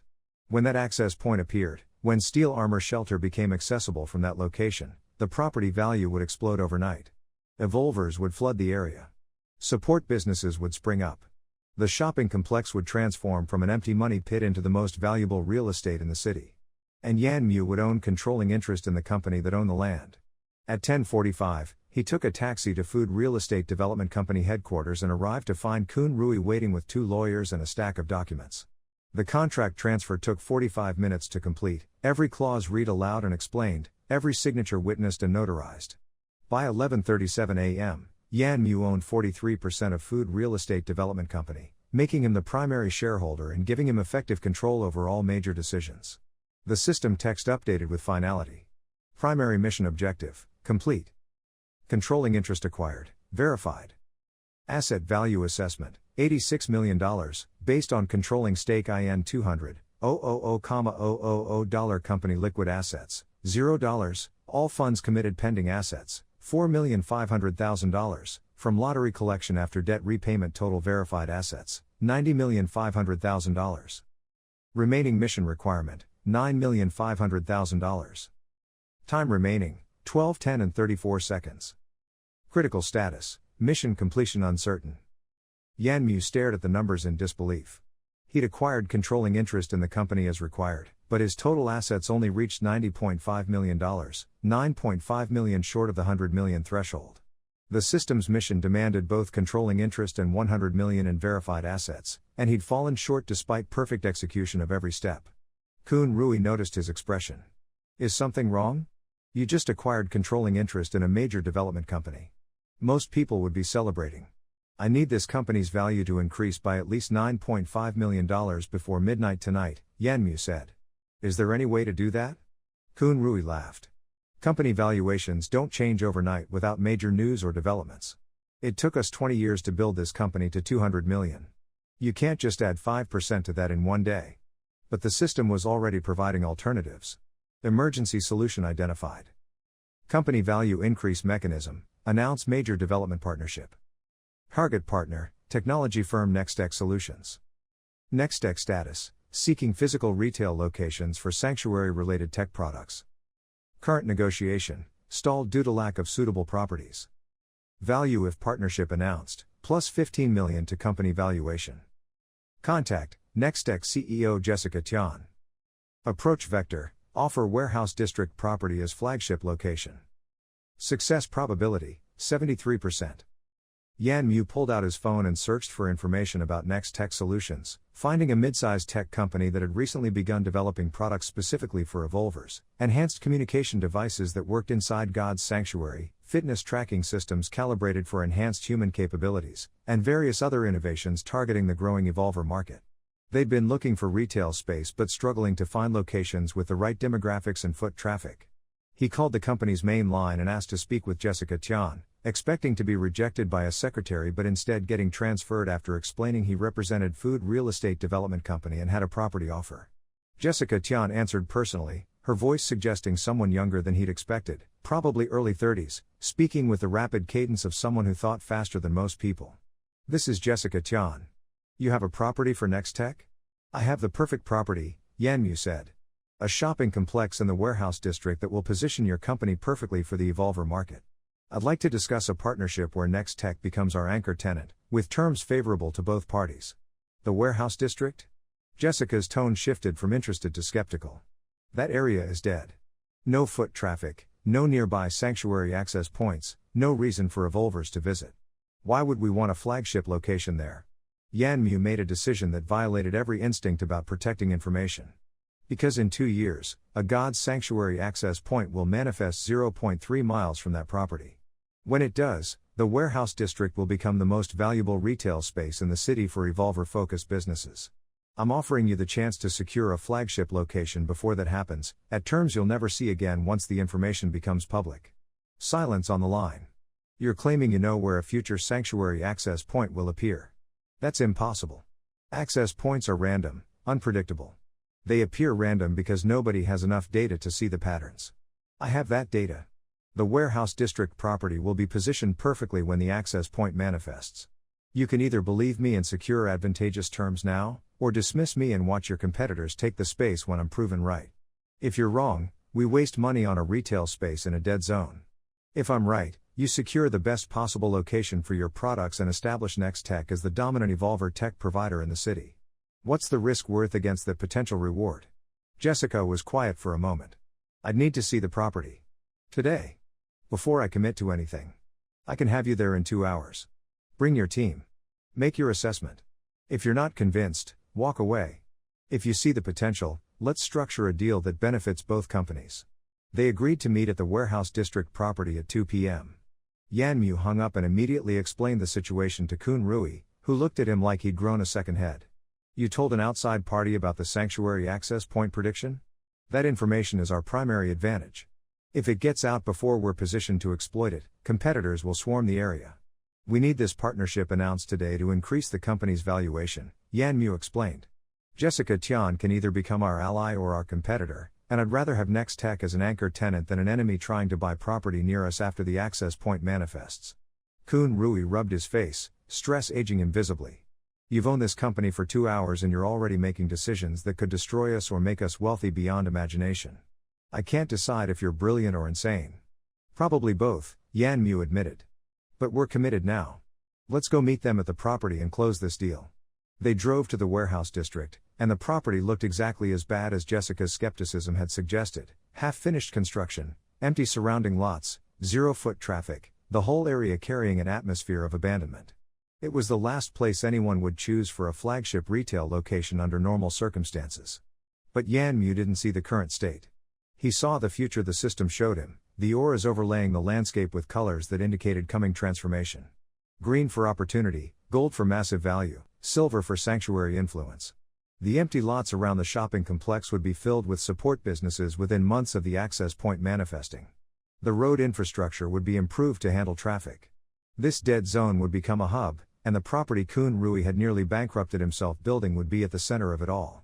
Jessica Tian arrived at 2:07 p.m. with a team of 4 people, a real estate analyst, an architect, a financial officer, and someone whose role Yanmu couldn't immediately identify. They toured the property for 45 minutes, examining every aspect of the construction, taking measurements and photographs, asking questions about square footage and lease terms and infrastructure capabilities. When the tour concluded, Jessica gathered her team for a private consultation while Yanmu and Kun Rui waited in the parking lot. The system provided real-time analysis of the group's body language visible through the windows, indicating cautious optimism mixed with significant skepticism about Yanmu's sanctuary access point prediction. Finally, Jessica emerged and approached Yanmu directly.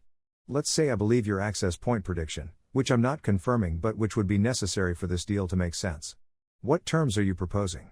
Yanmu pulled out a contract he'd prepared in the taxi, terms structured to be advantageous enough that Jessica would accept while valuable enough to significantly increase food real estate development company's assessed worth. 20-year lease, anchor tenant status, 50,000 square feet of space, base rent of $40,000 monthly with escalation clauses tied to foot traffic increases, option to expand to 75,000 square feet within 5 years. In exchange, we announced the partnership immediately, with both companies' marketing teams promoting the new Nextech flagship location. Jessica reviewed the contract with her team, their discussion intense and technical. After 20 minutes, she returned. The terms are acceptable, but I want one modification, a clause that nullifies the lease if no sanctuary access point manifests within 3 years. If you're wrong about the access point, we exit without penalty. Agreed, Yanmu said immediately, knowing the access point would manifest in 2 years.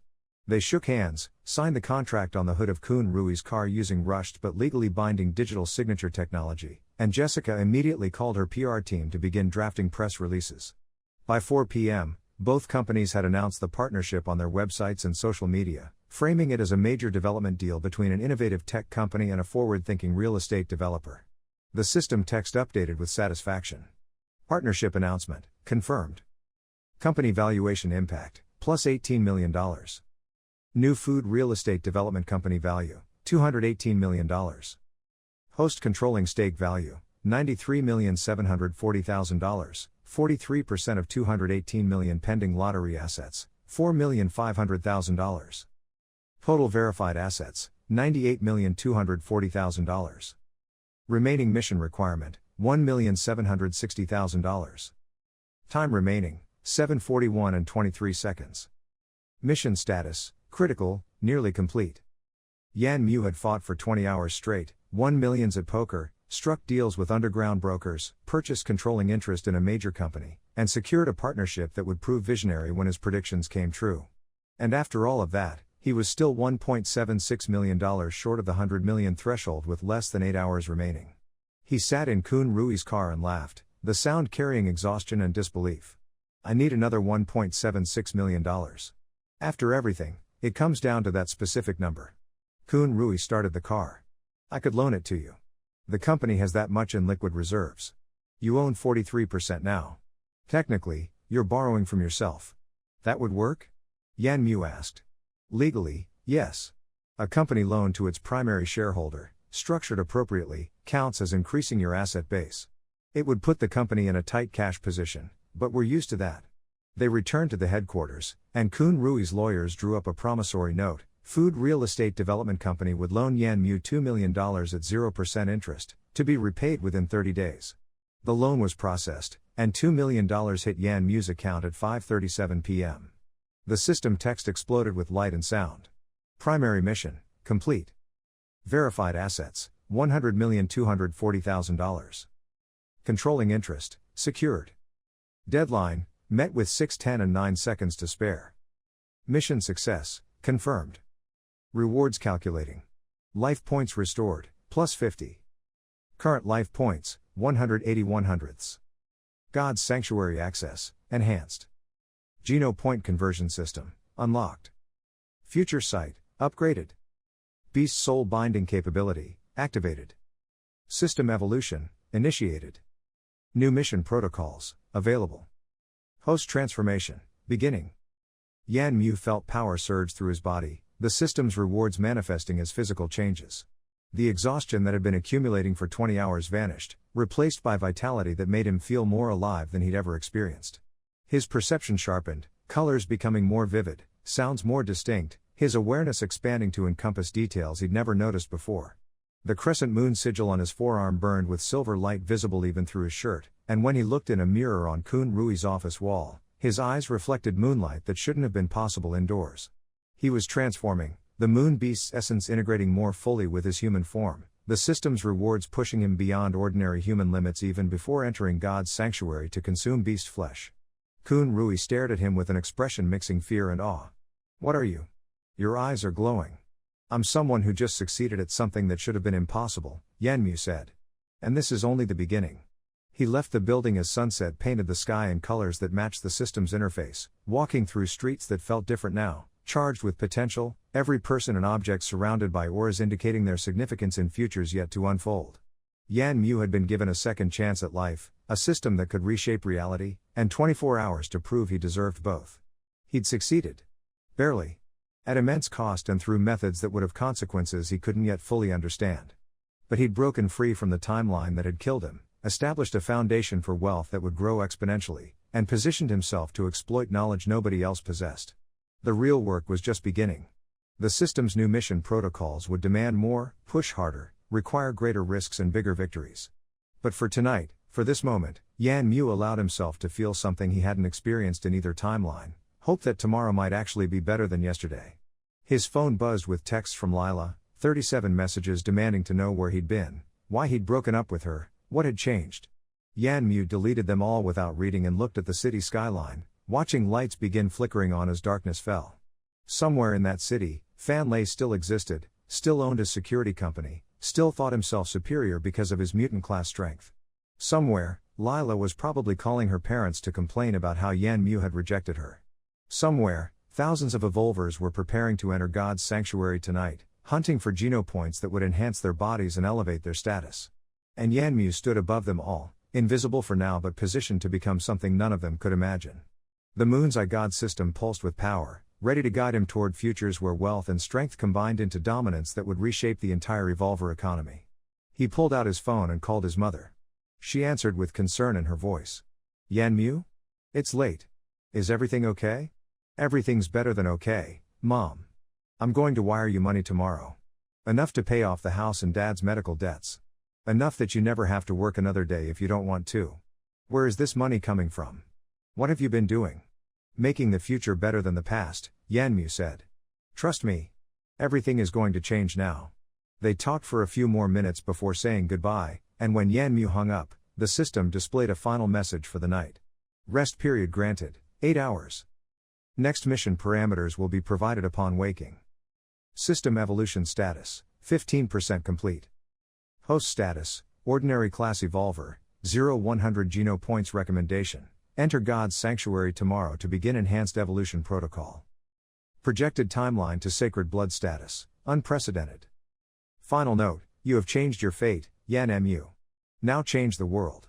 Yan Mu walked back toward campus as the first stars appeared in the night sky, his body humming with power, his mind racing with plans, his heart carrying something it hadn't felt in years, excitement for what came next. The regression had given him a second chance. The system had given him the tools. Tomorrow, he would begin using both to build an empire that would make everyone who'd ever dismissed him understand exactly how wrong they'd been about what he could become. Yan Mu woke at 6 a.m. to sunlight streaming through his dorm room window and the system's interface displaying new information in his vision before he'd fully opened his eyes. His body felt different, enhanced somehow, the exhaustion from yesterday's impossible marathon completely absent. The life points the system had awarded him weren't just numerical abstractions, they represented actual physical vitality, supernatural energy that kept him functioning beyond normal human limits. He sat up and stretched, feeling muscles respond with efficiency that hadn't existed before. The crescent moon sigil on his forearm pulsed with faint silver light, and when he focused on it, detailed information appeared. System status report. Host, Yan Mu. Age, 18 years. Current assets, $104,740,000, verified company control, food real estate development, 43% stake life points, 180/100ths, enhanced capacity unlocked geno points, 0-100 ordinary. Sanctuary status, unregistered in current timeline. Mission completion record, 1-1, perfect new mission loading. The text shifted, revealing objectives that made yesterday's challenge look simple by comparison. Mission 2, Sanctuary Domination Foundation. Primary objective, achieve 100/100ths ordinary geno points within 48 hours. Secondary objective, acquire first beast soul, minimum, mutant class. Tertiary objective, establish first shelter foothold. Special condition, must complete without revealing system abilities to other evolvers. Rewards, geno conversion system unlock, beast soul enhancement protocol, shelter binding ability. Failure penalty, loss of 50 life points plus mission difficulty escalation. Timer, 47 hours 59 minutes 51 seconds. Yan Mu read the objectives twice, processing the implications.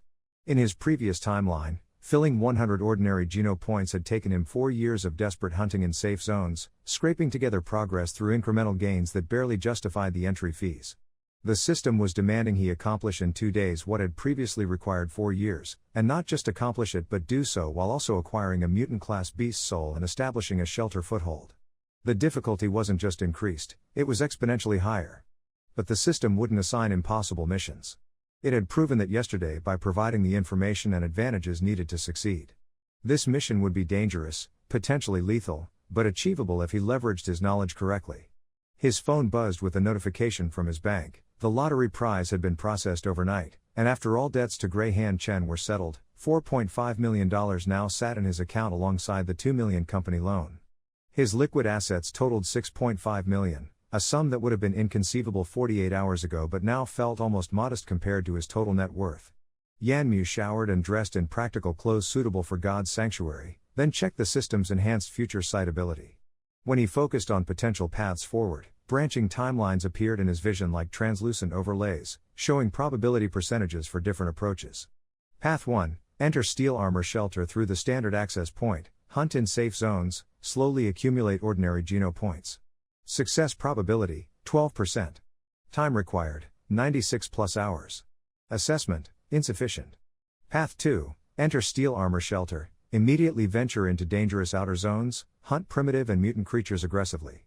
Success probability, 34%. Survival probability, 67%. Assessment, high risk, moderate reward. Path 3: enter steel armor shelter, use future knowledge to locate specific hidden hunting grounds with concentrated ordinary creature populations. Success probability, 78%. Survival probability, 91%. Assessment, optimal standard approach. Path 4: enter steel armor shelter variant B, future access point location, exploit timeline discrepancy to access unpopulated hunting territories. Success probability, 94%. Survival probability, 88%. Assessment, maximum efficiency, requires spatial manipulation. Yan Mu focused on Path 4, and additional information flooded his vision. The warehouse district property where his company was building sat near a location where God's sanctuary access points would manifest in 2 years. But access points didn't simply appear from nothing, they existed in dormant states before activation, invisible to normal humans but detectable to someone with the system's enhanced perception. If he could locate the dormant access point and force it to activate early, even temporarily, he could enter God's sanctuary at a location nobody else could access. The hunting grounds there would be completely unpopulated by other evolvers, filled with creatures that had never been hunted, offering maximum efficiency for genopoint accumulation. The system provided additional details. Dormant access point manipulation. Requirements: 50 life points plus spatial coordinates plus activation ritual.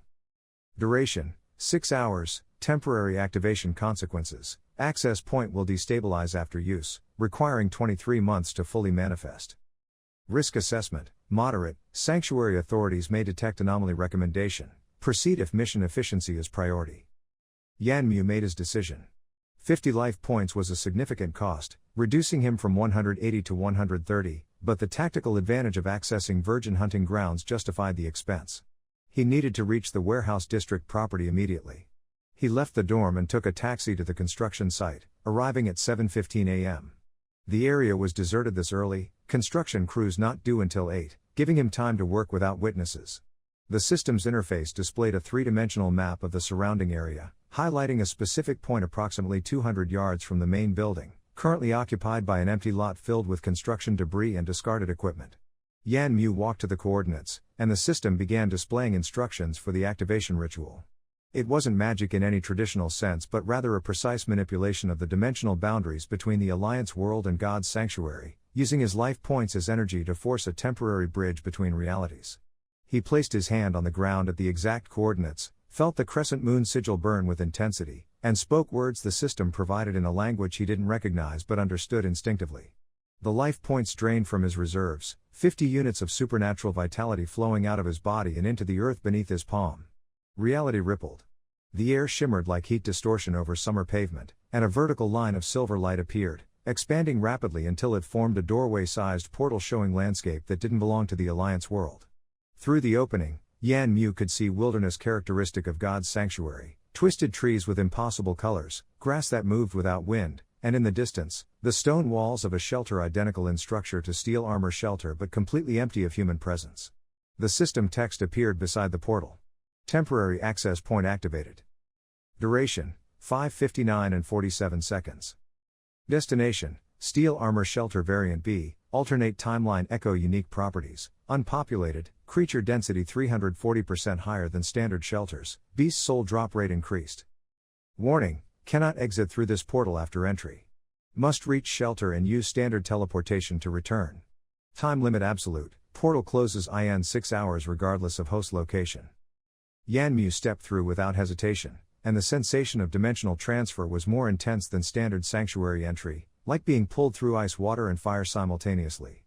When the disorientation cleared, he stood in wilderness that looked similar to the areas around steel armor shelter in his previous timeline but fundamentally different in atmosphere. The silence was absolute. No voices of other revolvers, no distant sounds of combat or trading, just the alien noises of sanctuary creatures and wind through strange foliage. Yanmu checked his equipment, a steel sword purchased from his dorm roommate's evolver supply stash, basic leather armor that wouldn't stop serious attacks but might deflect glancing blows, a hunting knife, rope, and emergency rations. Inadequate for the outer zones, but sufficient if he chose targets carefully. The system's influence vision activated automatically, scanning the surrounding area and highlighting creatures within detection range. Dozens of auras appeared, color-coded by threat level and genopoint value. Red for dangerous, green for manageable, gray for trivial. Most were green or gray, ordinary creatures that would provide genopoints without excessive risk. Yanmu began hunting immediately, moving through the wilderness with efficiency his previous timeline self couldn't have matched. The system provided real-time analysis of creature behavior, predicting movement patterns and optimal attack angles. His first target was an ordinary beast resembling a boar but larger, with tusks that glowed faintly blue. He approached from downwind, waited for the creature to lower its guard while feeding, and struck with the sword in a precise thrust that severed its spine. The beast died without alerting others nearby, and Yanmu quickly butchered it, harvesting 63 pounds of meat. Each pound of ordinary beast flesh would provide 1 ordinary genopoint when consumed, meaning this single kill had given him 63% of his mission objective. But the system had warned him about consumption limits. Eating too much beast flesh too quickly could cause digestive issues or worse, genetic instability that might trigger harmful mutations. The optimal consumption rate was approximately 10 pounds per hour, meaning he'd need 6 to 7 hours to safely process this one creature's meat while continuing to hunt. Yanmu built a small fire using techniques he'd learned during 4 years of sanctuary survival, cooked 5 pounds of the beast meat until it was safe to eat, and consumed it methodically. The taste was strange, gamey and slightly bitter, but the effect was immediate. He felt warmth spread through his body as the beast's genetic material began integrating with his own cells, the ordinary genopoints accumulating in real time. Genopoint acquisition, plus 5 ordinary. Current status, 5 100ths ordinary. Physical enhancement detected, plus 1.3% base strength. Optimal consumption rate maintained. The system tracked everything precisely, ensuring he didn't exceed safe limits while maximizing efficiency. Yanmu packed the remaining meat into his bag and continued hunting, the enhanced carrying capacity from his first 5 genopoints making the weight manageable where it would have been burdensome before.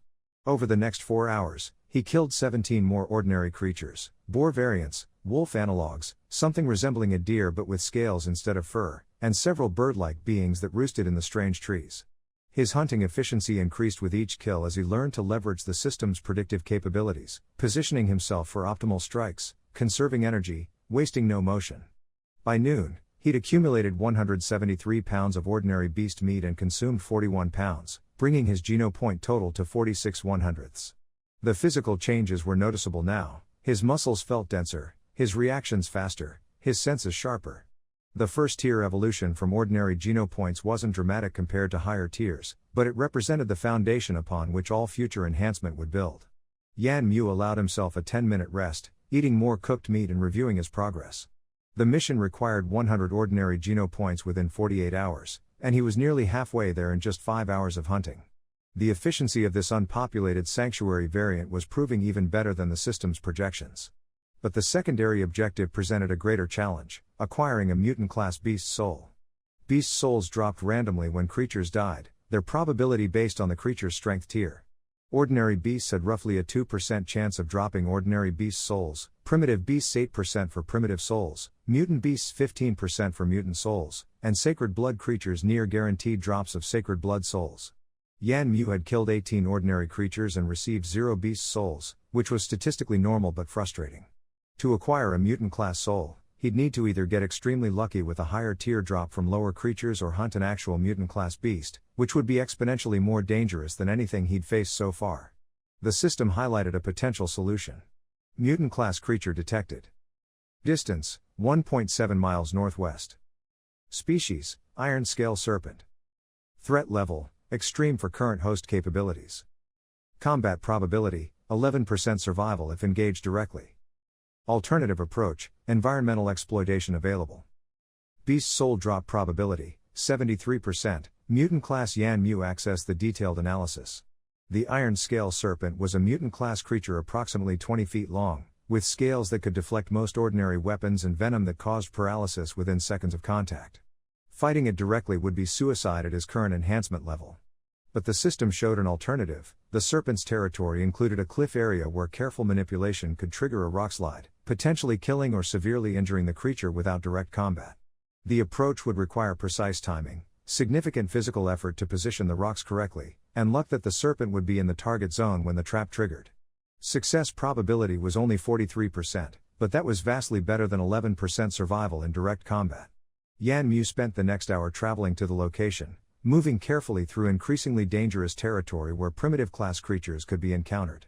The system's threat detection kept him away from major dangers, though he did have to hide from a pack of primitive wolves that passed within 30 yards of his position, close enough that he could see their enhanced musculature and the intelligence in their eyes that exceeded normal animals. When he reached the cliff area, the system displayed a tactical map showing optimal rock positions and the serpent's patrol pattern. The creature was massive, its scales gleaming with metallic sheen, moving with fluid grace that belied its size. Yan Mu watched it for 15 minutes, confirming the pattern the system had predicted, then began the careful work of positioning loose rocks at the cliff edge. The physical labor was intense, moving stones that weighed hundreds of pounds each, leveraging his enhanced strength to accomplish what would have been impossible 48 hours ago. Sweat soaked through his clothes, and his muscles burned with exertion, but he continued methodically, building a cascade that would trigger when the serpent passed beneath. After 90 minutes of preparation, everything was ready. Yan Mu positioned himself at the trigger point and waited, his entire body tense with anticipation. The serpent appeared on schedule, following its patrol route with mechanical precision, and when it reached the optimal position, Yan Mu shoved the key support rock with all his enhanced strength. The cascade triggered immediately. Hundreds of pounds of stone tumbled down the cliff face, accelerating as they fell, building into an avalanche that crashed onto the iron scale serpent with devastating force. The creature had no time to react, no space to dodge, and the impact was catastrophic. Bones cracked audibly over the sound of falling rock, and when the dust cleared, the serpent lay motionless, crushed beneath tons of stone. Yan Mu descended carefully, checking for signs of life, but the creature was definitively dead. He began the butchering process, and when he cut into the serpent's flesh, light erupted from the wound. A translucent shape emerged, solidifying into a tangible object that fell into his hands, a beast soul weapon in the form of a curved blade that shimmered with the same metallic sheen as the serpent's scales. Beast soul acquired. Type: weapon, curved blade class, mutant. Properties: enhanced cutting power, scale penetration ability, durability 340% above standard steel. Binding status: unbound. Compatibility: 87% with host. Recommendation: bind immediately to unlock secondary mission objective. Yan Mu held the blade and felt its weight, perfectly balanced despite looking like it should be unwieldy. The system provided instructions for binding the beast's soul, a process that involved channeling a small amount of life points into the weapon while speaking another ritual phrase. He complied, and the blade flashed with silver light before disappearing entirely, absorbed into his body where it would remain until summoned. The sensation was strange, feeling the weapon's presence inside him like a second heartbeat, ready to manifest instantly when needed. He tested the summoning, and the curved blade appeared in his hand with just a thought, then vanished again when he dismissed it. This was power that normal evolvers spent years working to acquire, and he'd obtained it in less than 6 hours of focused hunting. Secondary mission objective complete. Mutant class beast soul acquired, verified. Progress: 2/3 primary objectives completed. Remaining requirements: 54 ordinary Geno points plus shelter foothold establishment. Time remaining: 41 hours 23 minutes 17 seconds. Yan Mu harvested meat from the iron scale serpent, finding that mutant class flesh was different from ordinary beast meat. It was denser, richer in genetic material, and the system indicated that each pound would provide 3 ordinary Geno points instead of 1. He collected 42 pounds, enough to provide 126 Geno points if fully consumed, far exceeding his current needs. But the system warned about consumption limits being even more critical with higher tier flesh. Eating too much mutant class meat too quickly could cause severe mutation side effects, possibly even death if the genetic integration overwhelmed his ordinary class body. The safe consumption rate was approximately 2 pounds per hour of mutant meat, meaning he'd need careful planning to utilize this resource effectively. Yan Mu cooked and ate 2 pounds of the serpent flesh, and the effect was dramatically more intense than ordinary meat. His entire body felt like it was burning from the inside, cells restructuring at an accelerated rate, strength flooding into muscles that were being rebuilt at a molecular level. The Geno points accumulated rapidly. Geno point acquisition, +6 ordinary. Current status: 52 100ths ordinary. Physical enhancement, plus 2.1% base strength, plus 1.7% reaction speed. Minor mutation detected, scale patterning in skin cells, cosmetic, non-harmful recommendation, continue controlled consumption. The time was approaching 2 p.m., and the temporary access portal would close in less than 4 hours. Yanmu needed to reach the variant shelter, establish his foothold for the tertiary objective, and find a way to exit through standard teleportation before the portal sealed behind him. If he miscalculated the timing, he'd be trapped in this alternate sanctuary echo with no way to return to the Alliance world. He traveled toward the shelter at a steady pace, consuming small amounts of beast meat as he walked to continue accumulating geno points. The landscape gradually shifted from wilderness to the maintained areas around the shelter, and when the stone walls finally came into view, Yanmu felt a strange sense of accomplishment. This was Steel Armor Shelter as it would exist 2 years from now, completely empty, waiting for the first evolvers to arrive when the access point fully manifested. Inside the shelter, everything was pristine and unused. The marketplace stalls stood empty, the living quarters untouched, the defensive fortifications maintained by whatever force preserved sanctuary structures in the absence of human occupation. It was eerie walking through a space designed for thousands of people but containing only silence and potential. The system directed him to the shelter's central structure, where a large crystal formation served as the teleportation hub. In normal circumstances, evolvers use these crystals to return to the Alliance world, spending credits to activate the transfer. But this variant shelter existed in a temporal anomaly, technically not yet connected to the standard sanctuary network. Tertiary objective analysis. Requirement: establish shelter foothold. Interpretation: create permanent claim marker that will persist when access point fully manifests. Method: blood binding ritual at central crystal. Cost: 30 life points. Benefit: permanent priority access plus resource allocation authority plus shelter defense privileges. Consequence: host will be recognized as founder when shelter becomes active. Yanmu approached the crystal and placed his hand on its surface. The system guided him through the blood binding ritual, which required cutting his palm and letting blood flow onto the crystal while channeling life points and speaking words in that same unknown language. The cost was significant, 30 points reducing him from 130 to 100, but the long-term benefits justified the investment.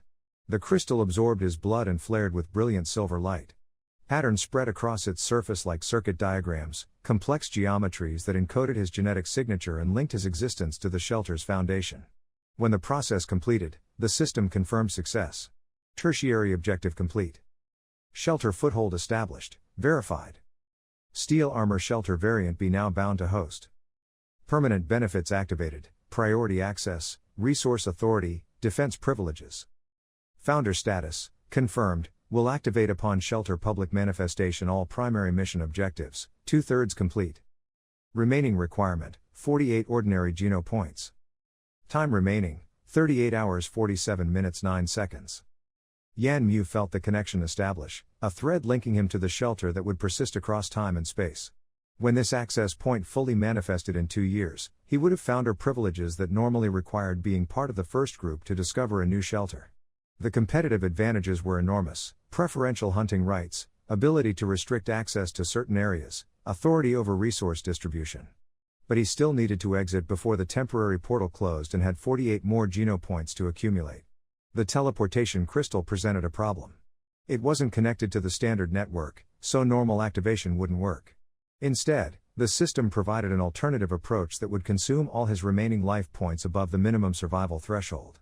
Emergency teleportation protocol. Cost: all life points above 50, current excess, 50 points destination, Alliance world, nearest standard access point to entry location. Timing: immediate execution required. Side effect: severe exhaustion for 6 to 8 hours post-transfer. Yanmu had no choice. The temporary portal would close whether he was ready or not, and being trapped in an alternate sanctuary echo would mean death. He activated the emergency protocol, felt his remaining 50 excess life points drain away, and reality twisted around him with violent intensity. The transfer was nothing like standard sanctuary entry or exit. It felt like being pulled through broken glass while on fire, every nerve screaming in protest, consciousness fragmenting and barely reassembling on the other side. When he materialized, he was back in the Alliance world, sprawled on the ground outside the God's Sanctuary Access Center he'd visited 2 nights ago, with several concerned staff members rushing toward him. "Are you all right?" the night clerk asked, the same woman who'd processed his entry. The emergency teleportation alarms triggered. What happened in there? Yanmu tried to stand, but his legs wouldn't support his weight. The exhaustion was overwhelming, his body having been pushed far beyond normal limits. Equipment failure, he managed to say. Had to emergency exit. I'm fine, just need rest. They helped him to a recovery room, a small space with a bed where evolvers who'd overextended themselves in the sanctuary could recuperate. Yanmu collapsed onto the mattress and checked the system status through increasingly blurry vision. Current status, critical exhaustion. Life points, 50 100ths, minimum survival threshold geno points, 52 100ths ordinary. Beast soul, 1 mutant class, bound shelter foothold, established. Mission progress, 2/3 objectives complete. Remaining requirement, 48 ordinary geno points. Time remaining, 38 hours 12 minutes 44 seconds. Recommendation, rest 6 hours, then resume geno point accumulation via stored beast flesh consumption. His backpack still contained over 100 pounds of ordinary beast meat and 40 pounds of mutant serpent flesh. He didn't need to hunt again, he just needed to consume the resources he'd already gathered. But his body was too exhausted to process food effectively right now. The system recommended 6 hours of rest, which would still leave over 30 hours to complete the final objective. Yanmu set an alarm on his phone for 6 hours and let unconsciousness claim him, his dreams filled with images of silver portals and empty shelters and futures that branched in countless directions depending on choices not yet made. He woke to his alarm at 8:43 p.m., feeling marginally better but still weak. The Access Center staff had left him alone, accustomed to evolvers needing recovery time. Yanmu sat up slowly and pulled out the beast flesh from his backpack, using a small cooking device in the recovery room to prepare the meat. Over the next 8 hours, he consumed beast flesh in carefully measured intervals, monitoring his geno point accumulation with the system's precision tracking. The ordinary meat provided steady progress while the mutant serpent flesh gave bursts of enhancement that pushed him forward in larger increments. By 5 a.m. the next morning, his status had transformed completely. Geno point status, 100 100ths ordinary, maximum physical enhancement, plus 23% base strength, plus 18% reaction speed, plus 15% durability, plus 12% sensory acuity. Evolution tier, ordinary class, complete next tier available, primitive class, 0-100 mutation effects, minor scale patterning, cosmetic, enhanced night vision, improved temperature regulation. Primary mission objective, complete. Yanmu stood and tested his new capabilities, throwing practice punches and kicks, feeling the difference in how his body moved. The 23% strength increase meant he could lift roughly 140 pounds more than 2 days ago. His reactions were faster, his movements more fluid, his senses acute enough to hear conversations in the hallway outside his room. This was the level of enhancement that had taken him 4 years to achieve in his previous timeline, and he'd accomplished it in less than 24 hours. The system's efficiency was extraordinary, and this was just the beginning. Primitive geno points would double his capabilities, mutant points would push him beyond normal human limits, and sacred blood completion would make him genuinely superhuman. Mission 2, complete. All objectives achieved. Primary, 100 100ths ordinary geno points, verified secondary, mutant class beast soul acquired, verified tertiary, shelter foothold established, verified special condition, system abilities concealed, verified mission success, perfect execution. Rewards calculating. The system interface exploded with information as rewards processed. Reward 1, Geno conversion system unlocked. Description: host can now convert wealth into Geno points at exchange rate of $100,000 per point. Function: allows circumventing hunting requirements for faster evolution. Limit: maximum 10 points per 24 hours to prevent system overload. Yanmu read this reward 3 times, processing the implications. He could buy Geno points with money, bypassing the need to hunt creatures entirely if he chose. $1 million would provide 10 points, 3 million would fill an entire 30-point span in 3 days. This was revolutionary, a way to accelerate evolution beyond anything possible through traditional hunting. But the exchange rate was deliberately expensive, ensuring that even with his considerable wealth, he couldn't simply purchase his way to sacred blood status instantly. The system was offering efficiency, not shortcuts, maintaining balance between wealth and effort. Reward 2, Beast Soul Enhancement Protocol activated. Description: host can upgrade bound beast souls using life points and genetic material. Function: increases beast soul tier, enhances properties, unlocks hidden capabilities. Example: Mutant class blade can be upgraded to Sacred Blood tier with sufficient investment. Current upgrade cost, 80 life points plus Sacred Blood creature essence. This reward addressed a major limitation of the Beast Soul system. Normally, evolvers were stuck with whatever souls they managed to acquire, hoping for lucky drops of higher tiers. The enhancement protocol meant Yanmu could invest in his current weapons and armor, growing them alongside his own power rather than constantly seeking replacements. Reward 3, Shelter Binding ability unlocked. Description: Host can establish founder claims on up to 3 additional shelters. Function: grants priority access and resource authority at multiple locations. Strategic value: extreme, shelter control equals economic dominance. Current bindings, 1/4, steel armor variant be remaining bindings available, 3. The third reward was perhaps the most valuable long-term. Shelters were the foundation of the evolver economy, and controlling multiple shelters meant controlling massive resource flows. When his bound shelters became publicly accessible, Yanmu would have authority that normally required years of political maneuvering and competitive dominance. Reward 4, life points restored. Amount, plus 100 points. Current total, 150 100ths, enhanced capacity permanently increased to 200. The life point restoration was immediate and dramatic. Yanmu felt energy flood back into his body, the exhaustion vanishing, his capabilities surging beyond even his enhanced ordinary class state. The increased capacity meant he could sustain more system abilities, activate more protocols, and survive situations that would kill normal evolvers. Final reward, Mission Difficulty Reduction Token. Description: can be applied to one future mission to reduce difficulty by 30%. Usage: voluntary, strategic timing recommended. Expiration: none. The difficulty reduction token was insurance against future challenges, a safety net for missions that might otherwise be impossible. Yanmu filed away knowledge of its existence for when he truly needed it. New mission available. Mission 3, Corporate Warfare Initiation. Primary objective: expand business empire value to $500 million. Secondary objective: eliminate or absorb 3 competitor companies. Tertiary objective: establish evolver product distribution network. Time limit, 7 days. Rewards: advanced market prediction, business system integration, corporate influence network. Accept mission? Yes/no. Yanmu read the new mission parameters and smiled. The system was pushing him back toward the business world, demanding he leverage his sanctuary advantages to build corporate power. 7 days to more than quadruple his company's value while destroying competitors and establishing a distribution network. The difficulty was immense, but he now had tools his previous timeline self couldn't have imagined: perfect ordinary class enhancement, a mutant beast soul weapon, founder status at a future major shelter, millions in liquid assets, and the geno conversion system for accelerated evolution. He selected yes, and the mission locked in. Mission 3 activated. Timer, 167 hours 59 minutes 47 seconds. Current business assets, $218 million, Food Real Estate Development Company target value, $500 million.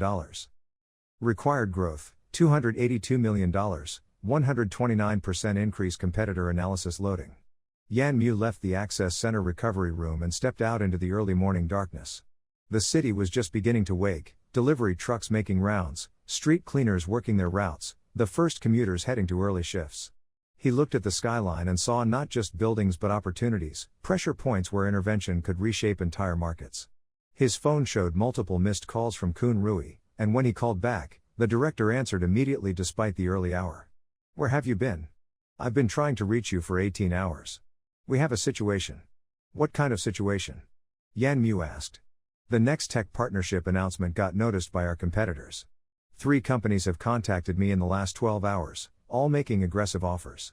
One wants to buy us out entirely, one is threatening legal action over supposed zoning violations, and one just announced they're building a competing property 2 blocks from our warehouse district location." The system displayed analysis of this development. Competitor response, expected and optimal. Company 1, buyout attempt, Dragon Rise development, value $340 million. Company 2, legal threat, Golden Tower Properties, value $290 million. Company 3, direct competition, Sunrise Holdings, value $420 million. Recommendation, exploit competitor aggression to accelerate mission objectives. Strategy, accept confrontation, leverage superior information to destroy or absorb all 3. Yanmu smiled. The system had just identified his 3 targets for the secondary objective. Don't respond to any of them yet. I'll be at the office in 2 hours. We're going to turn this situation to our advantage. He hung up and checked his assets. 6.5 million in liquid funds, 100 million in company value through his 43% stake, enhanced physical capabilities, supernatural system support, and knowledge of futures that hadn't happened yet. Against him stood 3 competitor companies with combined values over $1 billion, established market positions, and presumably competent leadership. On paper, they should destroy him. But they didn't know what they were fighting, didn't understand that the ordinary-looking 18-year-old who'd bought controlling interest in a failing company was actually something far more dangerous than they could comprehend. Yan Mu took a taxi back to campus, showered and changed into business attire, then headed to Food Real Estate Development Company headquarters. Dawn was breaking as he arrived, painting the sky in colors that reminded him of the system's silver light. Kun Rui was already in his office, looking like he hadn't slept, surrounded by legal documents and financial reports. "Tell me you have a plan," Kun Rui said when Yan Mu entered. "Because from where I'm sitting, we just painted a target on our backs by announcing that next tech partnership. These competitors smell blood in the water. They smell opportunity," Yan Mu corrected, "and they're not wrong. What they don't understand is whose opportunity it actually is. Pull up everything you have on Dragon Rise Development, Golden Tower Properties, and Sunrise Holdings. Financial data, leadership profiles, current projects, debt structures, everything." Kun Rui compiled the information over the next hour, and Yan Mu absorbed it while the system provided additional analysis that shouldn't have been accessible through normal means. Influence vision revealed weak points in each company's structure, future sight showed probable outcomes of different strategies, and the enhanced market prediction ability from his previous mission success highlighted opportunities invisible to standard analysis. Dragon Rise Development was the company attempting a buyout. They were offering $300 million for complete acquisition, which was above Food Real Estate's current market value but below what Yan Mu knew it would be worth once the Sanctuary access point manifested. The offer was aggressive and time-limited, designed to force a quick decision before thorough analysis. The system displayed Dragon Rise's hidden vulnerabilities. Dragon Rise Development Analysis. Apparent strength, $340 million valuation. Hidden weakness, $180 million debt to offshore creditors. Critical vulnerability, 3 major projects built on falsified geological surveys. Strategic opportunity, expose foundation issues, trigger investor panic, acquire company at discount. Optimal timing, within 72 hours. Golden Tower Properties was threatening legal action over zoning violations. Their claims were technically valid but based on interpretations of outdated regulations that wouldn't hold up under serious scrutiny. They were using legal pressure as negotiation leverage, expecting Food Real Estate to settle quickly to avoid expensive litigation. Golden Tower Properties Analysis. Apparent strength, $290 million valuation. Hidden weakness, CEO involved in corruption scandal, not yet public critical vulnerability, awaiting government investigation results. Strategic opportunity, accelerate investigation exposure, force leadership collapse, acquire assets during restructuring. Optimal timing, within 96 hours. Sunrise Holdings was the most dangerous competitor, building a direct competing property near the warehouse district. Their $420 million valuation and strong market position made them formidable, and unlike the other 2, they had no obvious vulnerabilities. Sunrise Holdings Analysis. Apparent strength, $420 million valuation. Hidden weakness, competing property location suboptimal, 0.8 miles from future access point critical vulnerability, entire strategy based on incorrect assumptions about sanctuary access patterns. Strategic opportunity, let them build, wait for access point manifestation, acquire company after their property proves worthless. Optimal timing, 23 months, too slow for current mission. Alternative approach, market manipulation to force premature acquisition. Yan Mu reviewed all 3 analyses and formulated a comprehensive strategy. Here's what we're going to do. First, hire a forensic accounting firm to investigate Dragon Rise's projects.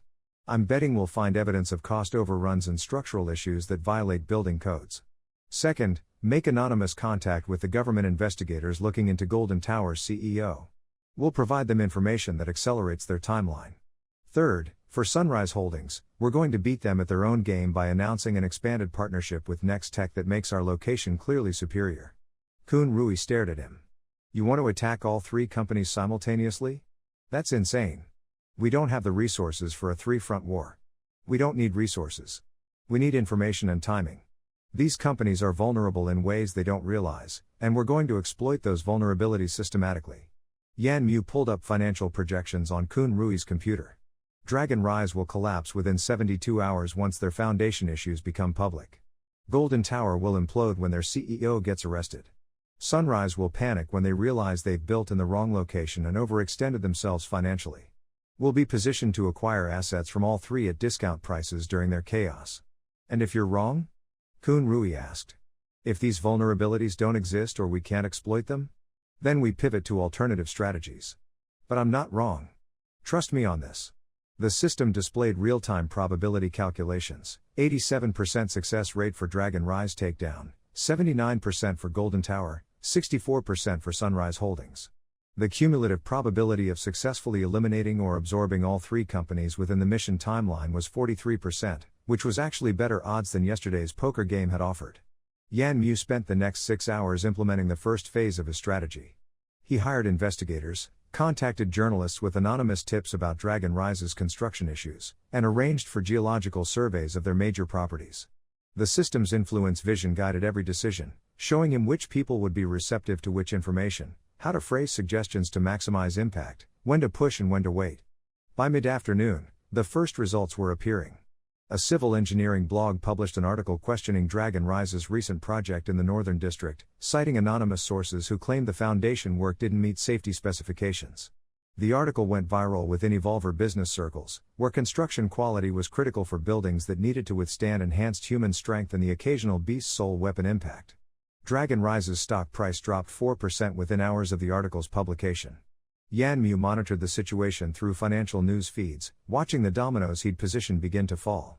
The system confirmed this was the optimal progression, predicting that by tomorrow additional evidence would surface, by the day after the company would be in full crisis mode. His phone rang with an unknown number. He answered, and a male voice said, "Is this Yan Mu? This is Chen Wei, CEO of Dragon Rise Development. I understand you're behind the recent attention my company has been receiving." "That's an interesting accusation," Yan Mu said carefully. "On what basis?" "The timing is suspicious. We make an acquisition offer for your company, and within 12 hours, damaging articles start appearing about our projects. I don't believe in coincidences." "Neither do I," Yan Mu agreed. "But I also don't believe in buyout offers designed to acquire assets below their true value. Your offer was insulting, and if your company is facing scrutiny, perhaps that's because your practices warranted scrutiny." Silence on the line. Then Chen Wei's voice returned, colder. "You're playing a dangerous game, kid. You've been in the business world for what, 3 days? I've been building companies for 20 years. If you want to start a war, I'll show you why that's a mistake." "I look forward to it," Yan Mu said and hung up. The system displayed new information. Enemy response triggered. Dragon Rise development, now actively hostile. Predicted actions, legal intimidation, market manipulation, possible physical threats. Recommendation, accelerate timeline, destroy company before they can mount effective counterattack. Success probability, 91% if acting within 48 hours. Yan Mu had just made a powerful enemy, but the system confirmed this was optimal. Driving Dragon Rise to aggressive responses would cause them to make mistakes, expose additional vulnerabilities, and create opportunities for decisive action. He needed to maintain pressure while avoiding anything illegal or overly dangerous. His phone buzzed with a text from an unknown number: "Back off Dragon Rise or face consequences. This is your only warning." The threat was direct but vague, suggesting hired intimidation rather than serious criminal action. Yan Mu deleted the message and continued working. That evening, he received notification that Golden Tower Properties had filed their threatened lawsuit over zoning violations. The system had predicted this action and provided a comprehensive legal defense strategy that would not only defeat their claims but countersue for malicious litigation. Yan Mu forwarded everything to Food Real Estate's lawyers with instructions to pursue the countersuit aggressively. The 7-day mission timeline was ticking down, 155 hours remaining. 3 competitor companies targeted. $500 million valuation goal. Distribution network to establish. The complexity was overwhelming for normal business approaches, but Yan Mu wasn't using normal approaches. He was using supernatural system support combined with future knowledge to play a game where he knew the outcome before his opponents made their moves. At 9 p.m., he finally left the office and returned to his dorm, exhausted despite his enhanced stamina. His roommate was there for the first time in days, a casual acquaintance named Wei who barely acknowledged Yan Mu's existence. They'd never been close in either timeline, and Yanmu had no interest in changing that dynamic. He lay on his bed and reviewed the day's progress. In less than 48 hours, he'd accomplished what should have taken months, filled all ordinary Geno points, acquired a mutant beast soul, established a shelter foothold, and begun a corporate warfare campaign against 3 major competitors. The pace was brutal, the pressure intense, but also exhilarating in a way his previous life had never been. His phone showed a single text from his mother: "The money arrived. I don't understand where it came from, but thank you. I love you." He'd wired her $500,000 that morning, enough to handle all her debts and provide security for years to come. The amount was a tiny fraction of his total wealth but represented everything to her. Yanmu typed a response: "You raised me well. This is just the beginning. I love you too." The system displayed a brief message before he fell asleep. Mission 3 progress, 18% complete. Competitor elimination, 1/3 in progress. Corporate value growth, 0%, establishing foundation time remaining, 154 hours 47 minutes 22 seconds. Performance assessment, excellent. Recommendation: maintain current strategy, expect major developments within 36 hours. Yanmu closed his eyes and let sleep claim him, knowing that tomorrow would bring escalation, confrontation, and opportunities that would either propel him toward his goals or destroy everything he'd built. The regression had given him a second chance, but that chance meant nothing without the courage to seize it and the strength to hold it against everyone who would try to take it away. He'd proven he could succeed at impossible tasks. Now he needed to prove he could sustain that success long enough to transform temporary victories into permanent power. The real work was just beginning, and failure would mean more than just losing money or status. It would mean wasting the supernatural gift he'd been given and dishonoring the sacrifice of the moon beast who'd granted him this opportunity. Tomorrow, he would push harder, risk more, and show his competitors exactly what happened when they mistook youth for weakness and confidence for arrogance. They thought they were fighting a naive kid playing businessmen. They had no idea they were fighting someone who'd already lived through their futures and knew exactly how to dismantle everything they'd built. Yanmu woke at 5 a.m. to his phone vibrating with an emergency alert from Food Real Estate Development Company's security system. Someone had attempted to break into the office servers overnight, triggering automated defenses that locked down all digital assets and sent notifications to key personnel. The attack had failed, but the intent was clear: Dragon Rise development was escalating beyond threats into actual corporate sabotage. The system's interface activated immediately, displaying analysis of the attempted breach. Cyber attack analysis. Origin: Dragon Rise development, 94% certainty objective, steal financial records and project plans. Success rate, 0%, standard security sufficient to repel attack significance, evidence of desperation.